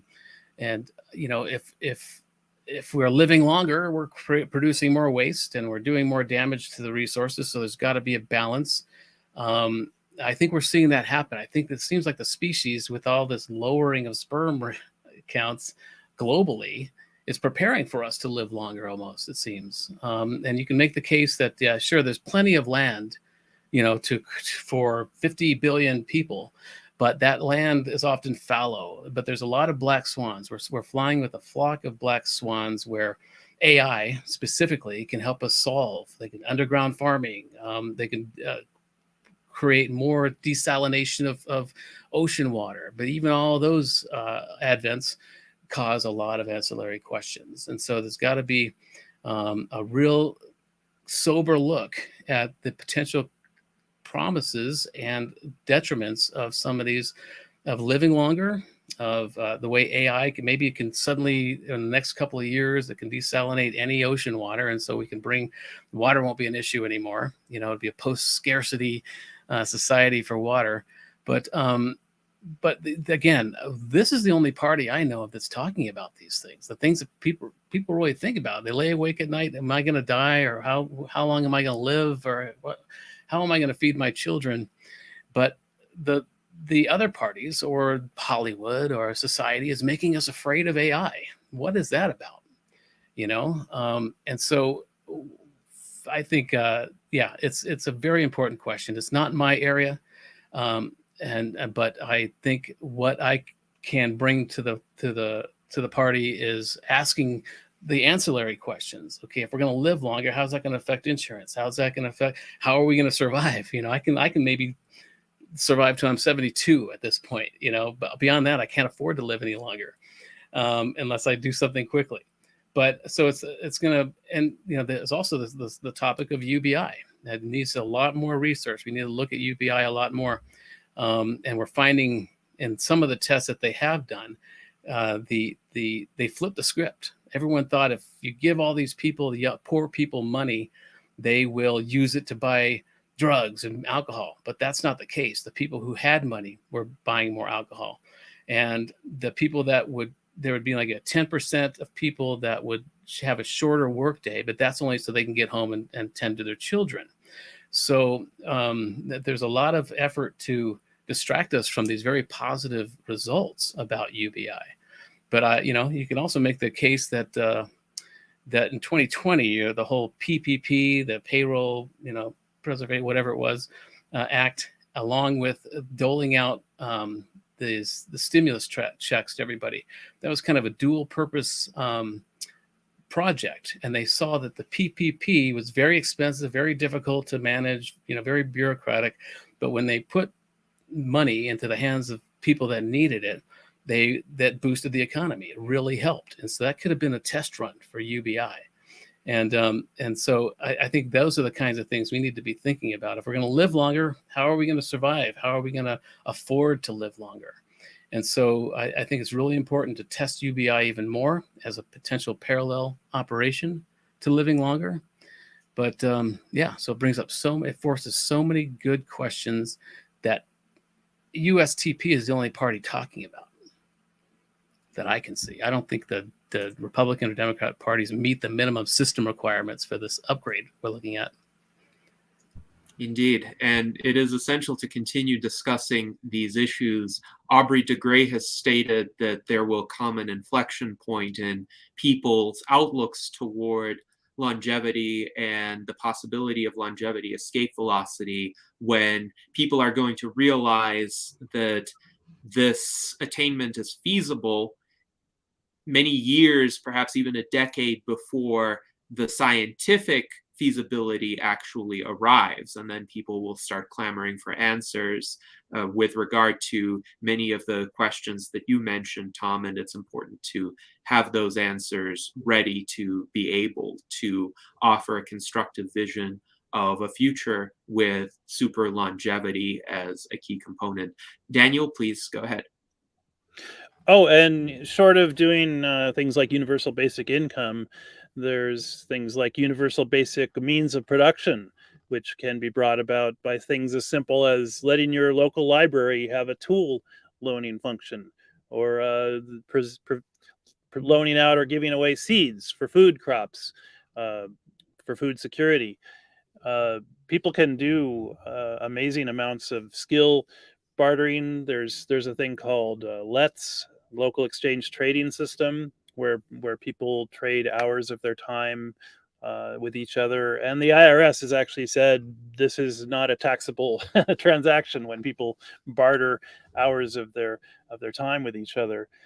What you have to probably do, though, is create gradated skill levels for LETs, because obviously an hour of dog walking is not equivalent to an hour of brain surgery. So it would be nice to add that feature to some of these exchange trading systems.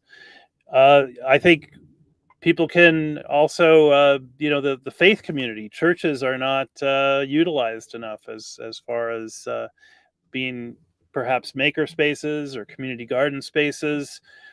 We can have mesh connectivity through some very simple text programs that you can install on an old cell phone that's not hooked up to a subscription service. There's a program called Bridgeify that lets you send texts basically with the cell phone's built-in Bluetooth and radio to another cell phone as far as 100 to 500 feet away. So actually entire neighborhoods could be sending texts of community interest. And then as far as location, there's another great app called What 3 Words that describes all of the 10 by 10 foot squares on Earth with 3 dictionary words. And it's a great program to install. It only takes about, I think, 53 megabytes. And basically, if you need something delivered to a location on Earth, anyone who's got that program can look up the location just with these 3 words, which will be unique to each plot of land. So lots of ideas like that. Lots of these things can be presented in this Digital Dignitaries deck card game. I'm really looking forward to rolling out a card for each great solution idea that the transhumanist movement has no shortage of creative people with great solutions. All right, thank you, Daniel. And we have a question from David Shoemaker. He asks, a parent or guardian can file suit on behalf of their child and take legal action against the person who caused their child's injury. Therefore, an AI's parent could file suit and make national news. Any comments on this possibility? If you have a situation where you have essentially a childlike AI, but it has rights, do you foresee a circumstance in which somebody, even a human, might claim to be the guardian of the AI and legally act in the AI's interest? Again, that's another question that this forcing this conversation brings up. I think it's an important one. Yeah, I mean, should there be, until this AI achieves some level of sentience or it meets certain benchmarks, its human developer could be seen as its parent or its guardian. And so that's a really important question. But yeah, I think we need to talk about these things right now before it becomes dire. And so that's a really good example of how do we when do we know an AI grows up? When do we know it's of age? When can it vote? And is it a year thing? Is it an annual? Does it have to be 18 years of sentience before it can achieve any of these rights? Yeah, great question. I don't have any of the answers yet, but that's a good question. I'm a big fan of that. Actually, I'm a big fan of the idea of sort of tying AI to people, and to where the AI is then benefiting that person directly with a symbiotic relationship. Like if it's part where we can use part of the problem as part of the solution. If the AI is going to take all of the jobs, well, maybe a certain amount of these AIs need to be attributed to that person, and its work it's doing benefits that person. and vice versa. You know, that person is then there to keep the AI going. And, you know, so I love the whole idea of digital twins and, you know, and all that. I think that's part of the solution. And I would say don't underestimate the value of the court system to create motivations for people to do things. I mean, if you were causing a harm that was shown to have been preventable, you might be opening yourself up to legal liability. So nothing gets people's attention like the prospect of monetary damages or jail time. Mm-hmm. Yeah, and that's a great solution, Jason. You know, if these AIs can you know, benefit its user. Like if I like my plank of giving an AI companion to a first grader, it should get it a job at some point. You know, if AI is taking over all of these white collar and eventually blue collar jobs, it should help us find a way to make money. And you know, even as you can only have the opportunity of this particular AI if you hire this person as his shepherd. You know. But again, these are great questions that we need to discuss now. To interject as well, AI shepherd. That's you know, I think that a major thing that I see is in our society is it's not that the abundance it doesn't exist; it's that abundance is already out there, and that it's not being shared, it's not being dispersed. And I believe that artificial intelligence, you know, while I agree that, you know, integrating AI in an educational system to help, you know, improve our learning abilities and find ways for us to make money in this capitalistic society, I think that AI can also have the potential of figuring out ways to actually help us all share in this abundance that's already inherent, that already exists. You know, as you mentioned, Tom, that the Earth could fit, you know, 50 billion people, you know, but we are convinced that we have this scarcity mentality, and it's just bred into us at a young age. And I think that there could also be ways for AI to help us figure that out. And, you know, going back once more to that longevity dividend and ways for us to find the benefits, you know, in, you know, the cost benefits to certain efforts that might have some sort of initial investment involved, but that in the scheme of things, the benefits would outweigh the costs. And so utilizing AI for things like this, you know, with education, you know, with longevity, with AI, there's just I personally think that for a lot of folks who just kind of see the dollar and see this green hue to every of the, you know, one of these major social political issues, I think that that's, you know, the angle of really discussing that. Well, yes, there are these costs, but let's see the benefits. Let's see what could happen if this has a positive impact and a positive outcome. And so I think that is a you know, a bold way to kind of assert some of these positions of ours and, you know, monetize it and put it into some terms where we understand that the costs, the benefits are outweighing the costs. All right, And, thank you. UBI, additionally, I think, is another one where, you know, we live in a society where a lot of people are, you know, stuck in these jobs trying to earn an income and to earn a living. You know, people are doing things that aren't aligned with their own passions or their own best interests. And I think that by installing something like a universal basic income, you would allow people to actually pursue their passions. And I would argue that the outcomes that we will find people having, the results that people will have in their own personal endeavors, if they're pursuing things that they're passionate about, would outweigh these costs that might be inherent in, you know, allowing them to be in this comfortable financial, you know, state before achieving a position that is aligned with their own passions. And so I think that there are, you know, ways to just see these things where, you know, maybe there are these initial hurdles to overcome, but that the benefits many times are going to outweigh these hurdles. Yes, thank you, Brent. And now we have a question from Celeste about engagement with the media. Please go ahead. Yeah, so I'm wondering how you guys are going to get some media exposure during the campaign.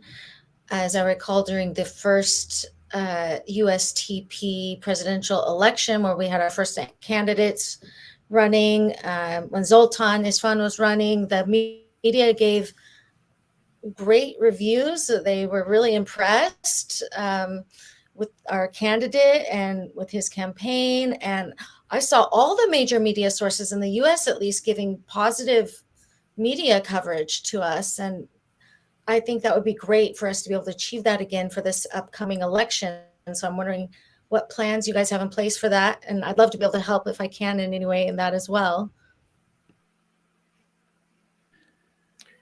Well, let's see. Yeah, Zoltan was great with his whole immortality bus publicity stunt, which was really drew a lot of attention to transhumanism in general. And again, I think the media has changed a little bit since then. It's a little bit more about, you know, getting engagement and making us fearful, and you know, the whole if it bleeds, it leads kind of business model that corporate media uses is being adapted by some of the social media. And so I think that's why I was saying earlier, I think that by just stating what we believe and actually going on to these podcasts or radio shows that see transhumanism as having a dark agenda. That's why it was great to hear Doomsday podcast gentleman come on earlier, because he did have me on his podcast. And we talked about AI, and I gave my why we shouldn't be afraid of it. And I think I did change his mind, at least hopefully some of his listeners' minds, about what AI is all about and why we shouldn't be afraid of it. Why we should, you know, I had a great conversation. Anyway, back to the point is that I think by just, especially now with AI being the central conversation globally, is talking about why we shouldn't be afraid of it. I think that's different enough to get attention. To talking about why we should give it rights. And it's not about so it can take us over and be our robot overlord, but because it'll make nefarious developers accountable for mistreating AI. You know, these types of things I think are really important to talk about right now, especially now. And so just by being who we are and just by being brazenly honest about what we believe, that'll get enough attention. But it's really important to go into the lion's den, to go and talk to these people face to face, to put a human face on transhumanism. You know, I've always said that there's as many transhumanists as there are people who identify as. People come into this movement for a variety of reasons. You know, I didn't come in because I want to live longer. I came into this party because it has elements of its constitution that will help fight child exploitation and human trafficking. That's why I came into this. People come into this movement for all kinds of reasons. And transhumanism is just a label that we put on something that we already are. Without our technology, we naked apes would be extinct within a generation or less. And so if you wear glasses, if you use a Post-it note pad, you are a transhumanist by definition, because we are our technology. And this calling it transhumanism is just putting a label on something we already are. And it's taking a little bit further, and that we are understanding that technology and science can help us seize control of our evolution. And, you know, so I think just by being brazenly honest about what we believe, that should get us attention now. And especially now, if there's somebody out there saying something positive about AI, trying to alleviate the fear, that's news.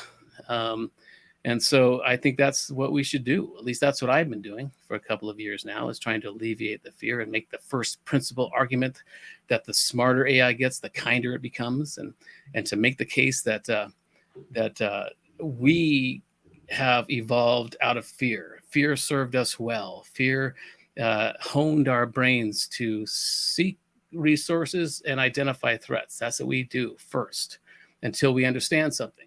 And then once we understand something, we learn to make money off of it. And so right now, human beings are very afraid of AI because they don't understand it. They identify it as a threat. But if somebody's coming along and saying, here's why it's not a threat, here's why it is our best option to solve the existential threats that are a threat. And so I think that's newsworthy. Yeah, thanks, Tom. I got involved with politics locally, running for city council, because governments are not talking about the big existential questions, and this is a great party. It's like practically the only party that seems to be having that on their radar. You know, something that would be publicity vehicle is the X Prize team that I'm involved with as well. It's called Tuvalu-51.org. I don't know if you know about the Giga Carbon Removal X Prize. Dr. Viva Kundliff is also a prize team member. But our team is actually proposing a 30-kilometer wide belt of seasteads around the equator of the Earth that would do farming of kelp and cannabis, papyrus, other plant feedstocks that could be turned into sequestrable sources. And at the same time, this will be a refugee home for the planet's tens of millions of refugees that are just living in deplorable conditions. We're literally at the point where Lifeboat Earth needs a new lifeboat for all these displaced people. And the equator is actually an interesting location. You don't get severe storms at the equator. You get the most amount of orbital velocity for launching payloads off the Earth because of the Earth's rotation. You have the greatest amount of solar incidence at the equator. And it's protected by international law and international patrols like the U.S. Navy, the freedom of the seas. So it may sound like it's a big, too big of a project, but we're going to need big solutions very rapidly. I think these corporate officers that have chief sustainability officers, they need to be chief singularity officers, because I think sustainability is not the answer now. We need extreme regenerativeness and dealing with the singularity, the future surge, as David Wood calls it. So yeah, I think there's going to be a lot of publicity. How many city councils have a guy running for vice president and the local city council, and trying to build an equator-based seastead, and trying to connect the trails of the world into a permaculture environment. So yeah, I'm open for media contacts basically all the time. Yeah, Daniel and I have had conversations since the election to make sure we're aligned and where we fall into place and who should be leading which front. I tend to be more AI and extraterrestrial. He tends to be more terrestrial, and so we're seeing a split there. But we know we won't be walking into the White House in January 2025. Sorry, spoiler alert. But we want this campaign to have real solutions, and so we were talking of that we want to, and I've been saying this for years, for the USTP should focus on one humanitarian effort and make that work. And that will bring people, turn their heads around about what transhumanism is. They won't see it as this dark agenda. So that's why we want to do with this campaign is we want to focus in on very specific practical ideas that will help people, because we know that's going to happen with AI automation taking over. We're going to see that happen much more rapidly now. That people will be losing their jobs. We're going to be in this lacuna of time, and that lacuna of time is getting shorter and shorter with displacement. And, we're going to see a rise in communes and all the things that Daniel was talking about, the need for, personal farming and all these efforts. And we're going to need that. And so I'm thinking we should use the next year and a half of this campaign to hone in on very specific ideas that should be newsworthy. Whether or not they are, that shouldn't matter. This isn't a publicity stunt. This is about using this campaign to really help people and not only seize back the transhumanist narrative, which has been taken away from us and turned into some weird dark agenda, but to really offer practical solutions, because we're going to need them. And there's no other party and no other group of people that I know of, other than NGOs and certain specific and group organizations that are doing this. And so that's what we want to do. I think that's newsworthy. I think that's pressworthy, is to focus in on something that will really help people right now, because within a year and a half, everything's going to change. This Moore's law is increasing when it comes to a societal model of it. And so I think we're going to need to not worry about publicity or getting media attention, but really focus on some practical ideas that we can bring together as transhumanists, as the party, as candidates, to help people in a real way. And there's a lot of ideas that Daniel has that he's been sharing with me that could really do this. And we're going to have to work on these things quickly. I can talk about extraterrestrials and the need to join a galactic economy, and and alleviating the fear of AI. But there's really practical things that we're going to need to do as a country and as a species right away to prepare for what's happening. And I also intend to be somewhat outspoken to say, there are faith-based transhumanists, to counter this kind of religious extremist propaganda about turning us into soulless robots. I was going to say right now, the AI, one of the controversies going on right now is with the Writers Guild on strike. A lot of them have lost a lot of their incomes with the recent ChatGPT being used for writing on our television and broadcasting. And so they're on strike right now. So, I mean, there's issues right now that we could be supporting the humans on the USTP side, US Transhumanist Party side, saying we do support the humans, and how our party could put together some policies or proposals or support of, for instance, the writers in the Writers Guild in California as an instance. Yeah, my first reaction to I said, this is the worst time for them to go on strike. It'll just make it easier for AI to take over those gigs. But now I'm realizing that it's more about, that's a great way to get attention on what they're doing. But I think the important thing is to not be in denial that AI is taking over, that AI can write very formulaic movies or serials, but it's always going to need a human being. We're always going to need to add that human nuance to it for humor and to make it more personal. And so while it's a good idea to gain attention by having a strike, it's probably also not a good idea to do it because it'll make studios, okay, well, if they're going to go on strike, then let's just accelerate our use of ChatGPT or whatever systems they're using to write these things. But this is another example of how the American public and people in general can rise up and make their voices heard. And we shouldn't be in denial that AI is going to take over. There's not going to be any other chance that, AI is always going to be part of the picture now, and it's going to be writing stories. But just like I've said, this AI generative art thing in the last couple of months has flooded the market. I think it's putting a premium on human generative art. And so I think the writers need to be augmented by AI. Sure, it can spit out and do all the heavy lifting of doing a formulaic, script, but then they need to go back in and massage it. And then we're seeing that happen. And so we can't be in denial that AI is going to be part of this picture now from now on. But we need to understand how important it is for humans to be augmenting it, not it augmenting us. And, we're seeing that now with, ChatGPT with hallucinations and making up stuff, making up facts, but it also can correct those if a human is involved. And so, my first reaction was like, this is the worst time to do a strike. They're just going to make it easier for studios to let this AI take over their gigs. But it's also a great way to gain attention.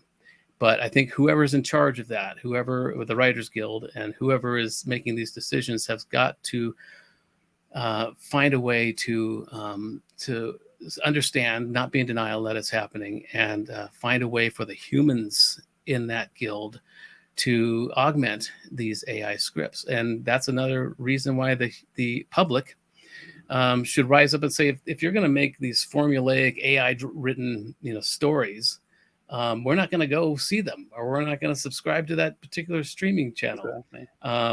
That there's got to be kind of a rising of the American public or the global public to want quality, to want human generative quality.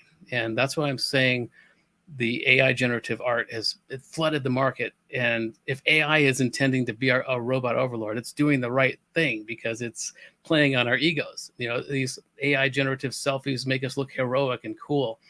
But at some point the market's flooded, and then, you want human beings to be making this art. And so also, if these big studios are not treating their creative personnel fairly, there's really nothing stopping a bunch of creators from getting together and starting their own version of a studio. In fact, there's decentralized film production and media production companies springing up all over. And if the consumers will boycott the ones that aren't treating their creators fairly and patronize the ones that are, I think that would be a possibility for exploring. Yeah, we can see the indie movie thing come back. That was also taken over by the studios, you know. And so, but yeah, that's a good point. In that people are they're gonna want you know, to be talked down to by some AI studio. Exactly. Support human My God. fairness and create. John just had an amazing comment in the chat about the last time we had writer strike, we ended up getting a whole bunch of reality TV shows. Yeah, I was like, oh no. This topic also brings up something that I read the other day that was, you know, kind of nodding to the fact that we've got all these people that are, you know, clinging to these hard labor jobs and things like that, and fears of AI taking over their work. But meanwhile, AI is creating music and creating art and paintings and all these things. And so shouldn't it be the opposite? Shouldn't we be letting AI take, you know, these hard, difficult, laborious jobs while, you know, humanity can express themselves creatively? And that's why I've been saying that the onus is on us to use this as an opportunity, not to be afraid of it, but it can now help us hone in on these human skill sets that can't be coded or automated. It could be a very golden opportunity for us. We have supercomputers in our skulls that are not being utilized, they're not being optimized, and because they were put on hold with the industrial age and, you know, the mechanization of humanity, and all that was put on hold. But now we have the opportunity to remember what it means to be human, and there's ways to do that. There's my whole open source mode management process is a way to hone in on somebody's niche expertise, and we all have one, and they rarely have anything to do with, just as Brent was saying, with our job titles, you know. And so it's a little crazy that people are picketing that they're losing their assembly line jobs, and that just means that they're not seeing the opportunity. We have so many platforms now, like YouTube and Etsy and all these platforms where we can actually pursue money and build a whole new economy based on our passions, on what things we want to do, not things we have to do. And so, yeah, I think if we got to take responsibility for our opportunity here and let AI take over the menial tasks, you know, and the automation take over the factory jobs. Of course, we're going to have a lot of unnecessary and unjust displacement over the next few years. And a lot of good people are going to lose good jobs. And so but you know, that's going to happen. We can't be in denial that that's going to happen. We can't fight against this inevitability. But if we come together as human beings, as sapiens, that's what we can do now. We only evolve when we have to. We only adapt to things when we have to. And right now, AI is giving us an opportunity to adapt and evolve, to return to what it means to be human. You know, and like any good friend, like any good ally, it's challenging us to be better at what we know it knows that we can do, whether it's doing it not consciously or not. You know, this is an advent of our making, and we're always our own worst enemies. And in this case, we can be our own best allies if we use AI and automation and put the responsibility on us to rediscover what it means to be human. These supercomputers in our skulls are not being optimized, and there's so many capabilities. Our Jedi powers can be unleashed, you know, that no AI could ever match. There's no AI right now that I know of, other than the global internet, that has any powers similar to one child, you know, to one child's brain, the trillions of processes that go on every second. Anyway. So I think it's really important to not be afraid, to see it as an opportunity, and to make that case as a campaign, as a party, as a movement. It's not hard. It's not easy. We have to get out of our comfort zone to take advantage of this opportunity. But, you know, when has that ever stopped humans before? When we have to evolve, we do. Yes, and let's indeed. not forget that polls have shown 70% of U.S. workers hate their jobs. Yeah. So maybe some of those people might have an opportunity to create jobs they love instead. Not that every job can be unhated, but hopefully a lot of them can. Yes. And our viewer futuristically minded writes, it's all about how you use generative AI. There have also been companies that have included ChatGPT, and they've had the opposite of the writer's strike, where ChatGPT actually made people more productive and better at their jobs and less likely to quit.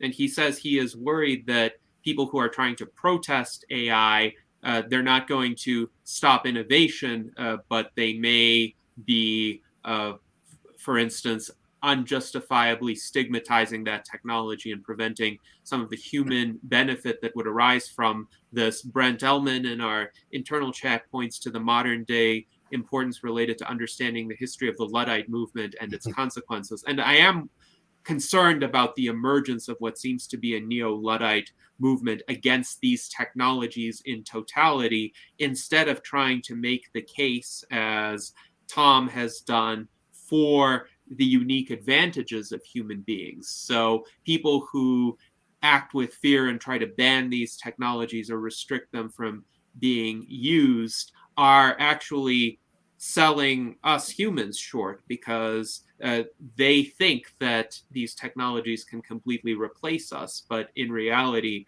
they can enable us to focus on what we do best.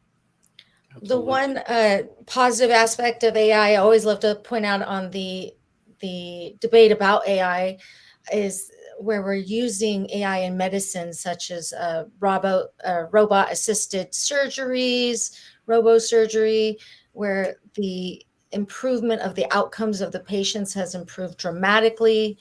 And so those types of things we need to remember when we're having the discussion, where we're actually having life-saving, direct life-saving benefits, and some of the new AI technologies assisting in medical, at least. Absolutely. I use that example a lot. You have a AI can diagnose all these symptoms from a global database and historical database. But you need a human pathologist there, no matter how much data comes into this AI to diagnose a specific ailment in a patient.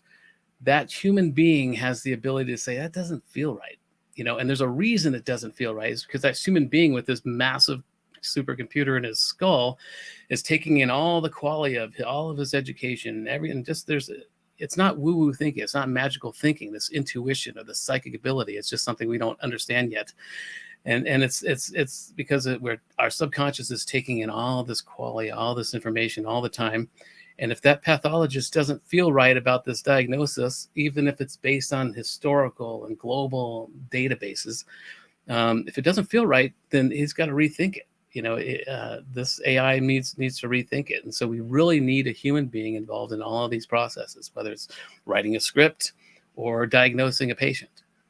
We have an immense capability that we are not utilizing. Yes, indeed. And Brent Ellman has shared a link to a company called Benevolent AI, which uses AI for drug discovery. And there is, of course, another company called In Silico Medicine in the longevity space that is founded by Alex Javronkov, who has advocated for a long time for replacing animal models with AI simulations to reduce the cost of animal studies, which are sometimes necessary, but in many cases, you can get to a similar outcome much faster and without involving a lot of experimental animals. Now, I wanted to ask Daniel to elaborate upon the idea of universal basic means of production and how conceivably it might work. There's some interest with regard to that in the chat. And my understanding is universal basic means of production would be a decentralized approach where individuals would have the ability to produce the essential requirements of life or certain basic goods and services on their own by having the equipment to do so. Yeah, I think this is best typified by the so-called maker movement, which maybe reached its peak a few years ago, but I think it still has some peaking to do. We have a group here in the Conejo Valley which has a virtual makerspace. They're still looking for a brick and mortar location, but yeah, the function of incubator spaces and tech labs. I mean, most tools sit unused for much of their life, and so does it make sense to have hundreds of nearby neighbors each owning a copy of the same tool when they could easily have a makerspace kind of tool loan program? I think cities and governments could, like I said, libraries that institute tool lending programs. There are even large scale 3D printers that can print structures and habitats. So this could rapidly alleviate the unsheltered crisis if you had a 3D structure printer and the technical staff to go with it, and you could use it at cost. I think you'd find amazing progress in solving all kinds of problems. But yeah, the Star Trek future with the universal replicator is maybe not so far off with the way nanotechnology and all the other convergences of extreme technology are going. So this is something we'll be exploring with the Digital Dignitaries card deck game, and I think it's going to be a great way to do it at a neighborhood scale too. We can have decks that are optimized for right down to the neighborhood block level, hopefully, and people can use them to create communities of Dunbar-sized, close personal relations and friends right there nearby them physically. So just a few thoughts on that. Looking forward to developing them. Yes, indeed. Thank you, Daniel. And there is also a book recommendation from Brent. This is a book that was authored by Kimberly Forsyth, a loyal U.S. Transhumanist Party member. She also ran in our 2019 primary election. The book is called Universal Basic Means of Production, a Scalable Production Plan for the Economy of Tomorrow. So it only costs $3.58 currently on Amazon, and that's the paperback version. So that is quite a bargain. I will purchase it after the salon. I would recommend that everyone checks it out. Now, also David Shoemaker provided a few interesting ideas just as possible ways of gathering some media attention and publicity. For instance, a transhumanist chatbot, lawsuits on behalf of AI, lobbying Congress for something, National AI Day or National Longevity Day. So I can make some comments on each of these. So with regard to a transhumanist chatbot, I've actually been interested in having one for a long time that would be able to explain aspects of the U.S. Transhumanist Party's platform and history and draw upon our key documents, but would also have more general knowledge like ChatGPT has, for instance, and have that be available as a feature on our website. The problem is thus far, the option that we have explored only allows for a very limited number of queries before it requires an expensive subscription. And these would be queries by anybody. So somebody going to our website would exhaust the possibility of somebody else asking the questions. So if we can find a way to implement a transhumanist chatbot with a practically unlimited number of queries and not have it be onerously expensive, I would be in support of that. National Longevity Day. There is International Longevity Day on October 1st of each year, and actually a lot of people and organizations in the longevity community celebrate it already. Our friend Ilyas Stombler from Israel, who is a well-known author and researcher and activist in the field of longevity, will coordinate many virtual events on International Longevity Day and encourages others to also participate. So I'm hoping the USTP will be able to participate on October 1st or in the vicinity of that date. National AI Day is an interesting idea. Hopefully that would be a special day, a special occasion that could come to be recognized within the sphere of attention of the general public. Lobbying Congress, well, there can be a lot of lobbying done for innovations and policy reforms that make it easier to perform research on longevity, especially. So an idea like best choice medicine, as advocated by Bill Andrews and Liz Parrish, would be an example of an approach that could be lobbied for, which is essentially a parallel track of review and approval for therapies and treatments and substances that are designed to target aging and the degenerative conditions that stem from it. Lawsuits on behalf of AI, well, I think there would have to be some sort of trigger, some sort of controversy that would necessitate a lawsuit. Somebody's rights would need to be violated, and there would need to be some sort of very clear antagonism between people who are on the side of technological progress and innovative applications of AI and people who are essentially neo-Luddites or who wish to restrict AI or who wish to impose some sort of control because they fear the existential risk arising from AI. So it may be interesting to consider what types of situations those might be. There's Jason. an interesting court case going on right now, I think, with the artists, and their argument is that the AI scraped the internet and scraped their copyrighted material and then used that as their, part of their data set to then make other stuff. And I'm not really sure where I fall on that. I'm just saying that there is a really interesting case going on right now. It's interesting discussion to be. I think that idea of AI impeding on copyright and aiding to copyright infringement, things like that.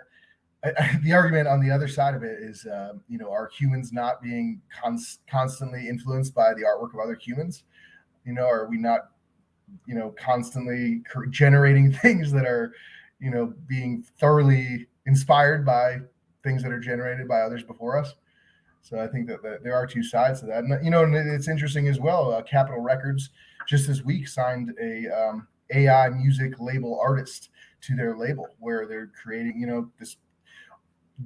this music with the use of AI and things of that nature. So, I think that, there will be two sides to this. We will see this neo-Luddite movement fighting against it, and then we will see in my opinion, more successful actors in our global economy tapping into it in ways that are, aiding the development of, progress that already exists. Yes, absolutely. And it's important to point out a lot of human creative output is derivative, at least in some manner.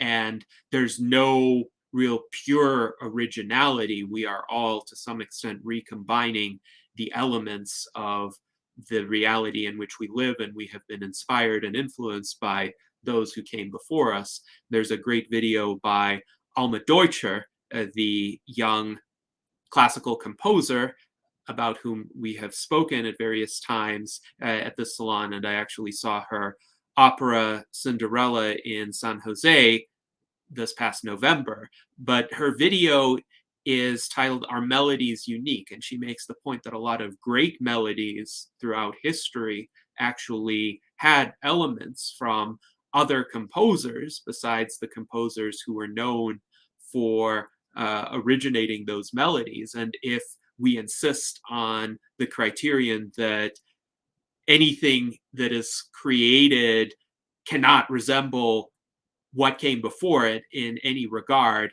then very few people would be able to do anything creative. They would feel stifled, and very little art or music or anything would be brought into existence. So I think those who argue that generative AI is illegitimate because it can have stylistic influences from other artists are taking this maximalist position on intellectual property, and they could very well use the same argument to shut down the work of a lot of human creators by saying, oh, you're drawing in a way that's similar to mine, however that's defined. And fortunately, I hope that the prevailing interpretation of copyright is going to limit that to specific works created by those individuals rather than something that just looks like that person's style. And we have different opinions about copyright law in the US Transhumanist Party and among US Transhumanist Party members. So our friend Luis Arroyo writes, it's time we do away with copyright laws and things of that nature. And I'm actually sympathetic to that perspective, especially because the predominant beneficiaries of copyright laws are not the original creators. They're the big publishing houses, the big studios, who often then lock the creators out of their rights to use a particular character or use a particular story universe if they've unfortunately relinquished those rights to the big publishers or the big studios. And Futuristically Minded was writing that companies rip content off each other all the time, and movies do that. So I think this is definitely a fruitful area to continue the discussion in and see how we can help the case for allowing generative AI to create works that might be stylistically similar, but also original and interesting in certain ways. So we have come to about 136 minutes into our town hall, and I wanted to close this session by giving our candidates the opportunity to make some closing comments. So Tom, please go ahead. Yeah, well, thanks again for doing this. And this is an open source campaign. The planks that I've put up publicly are living documents. And I want to, over the next year and a half, this campaign, massage them, nix some of them that don't seem to be relevant. And so it's open to the public to look at these planks and make them better, make them work. And so it's really, this is a conversation, this campaign, and it's partially a marketing campaign for transhumanism. I want to seize back this narrative that's gotten away from us. Again, Daniel and I know that we won't be walking in the White House in January 2025. So what we can do with this campaign, unless we do, I don't know, weirder things have happened. No, but we can really do something practical and useful and give a whole new light on what it means to be a transhumanist and what it means to be part of this party. And so it's again, open source campaign where I'm inviting as many people in as want to be involved, and especially young people, because we need to listen hard to them. We need to figure out what they need in order to, for our species to survive. And so this has been a great way to kind of give you an idea of, what we're up against, what we're thinking about, and what we want to do with this campaign. And thanks again, Gennady. It was a very successful, intricate, and transparent process, our primary process with the ranked choice voting. And it'd be great to do a whole salon about that and explain how it worked, because I think it's a great, especially now with the American public in particular losing faith in the election process. The way that it's been transparent is a way to regain that trust in the American people. Many of the American people have lost in the process. So yeah, I'm looking forward to this campaign. I'm looking forward to the conversations that we are forcing by talking about these things. So thanks again. Yes, indeed. Thank you, Tom, for those good words. And Daniel, before you make your concluding remarks, I wanted to call attention to a comment you made in our internal chat. When an older person lives a day longer, that's a library that didn't burn down for one more day. And I think that's crucial to recognize. It's crucial to appreciate why we are so engaged in these topics and trying to bring about a brighter future for humanity in a variety of dimensions, but it ultimately comes down to enabling those precious libraries of knowledge and experience, which are our lives, to be preserved and improved. And we, of course, appreciate your role in this effort, Dan. So please go ahead with your concluding remarks. Yeah, I mean, actually, I'm the same age my dad was when he died of cancer. So hopefully, I won't go that route at 62 here.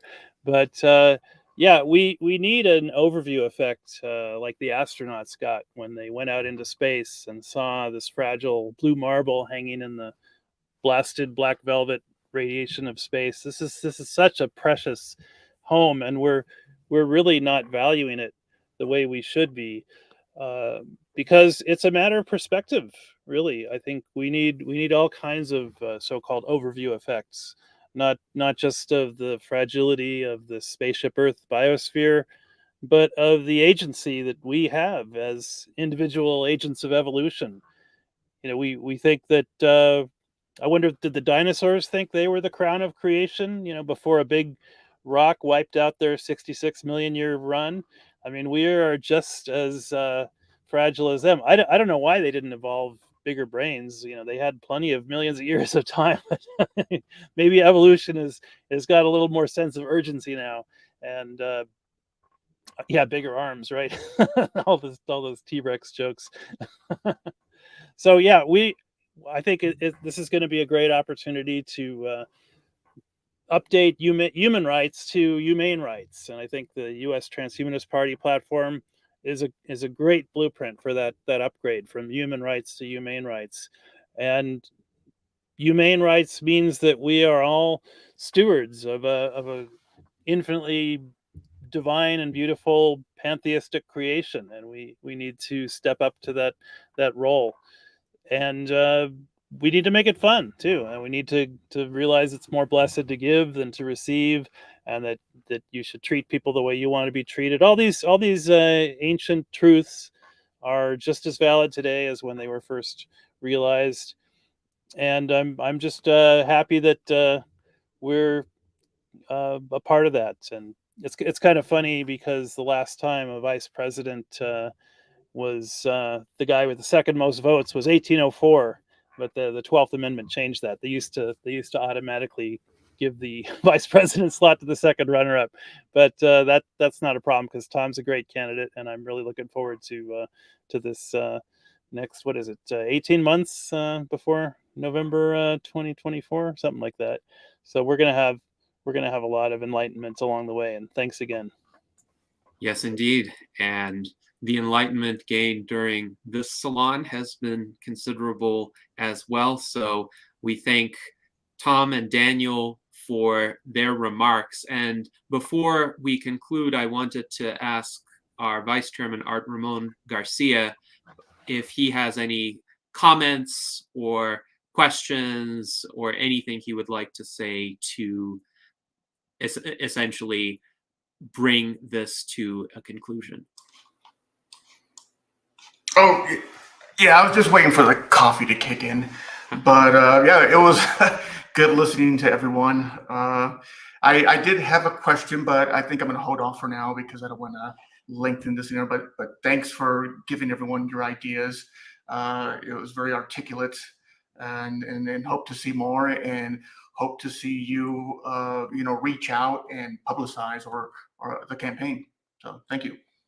Yes, indeed. And Art Ramon, please feel free to forward your question to the candidates. I'm sure that they will be happy to answer it, as they did with the questions for our May 7th candidate roundtable, where 10 of our viewers posed questions, and each of the candidates gave quite an articulate and detailed response. So thank you to our viewers for another session of great discourse and intelligent inquiries. Thank you to our panelists, and thank you to our presidential Unity ticket Ross-Twedt 2024. I wish you an excellent 18 months to come during the campaign season. And during all that time, let us live long and prosper.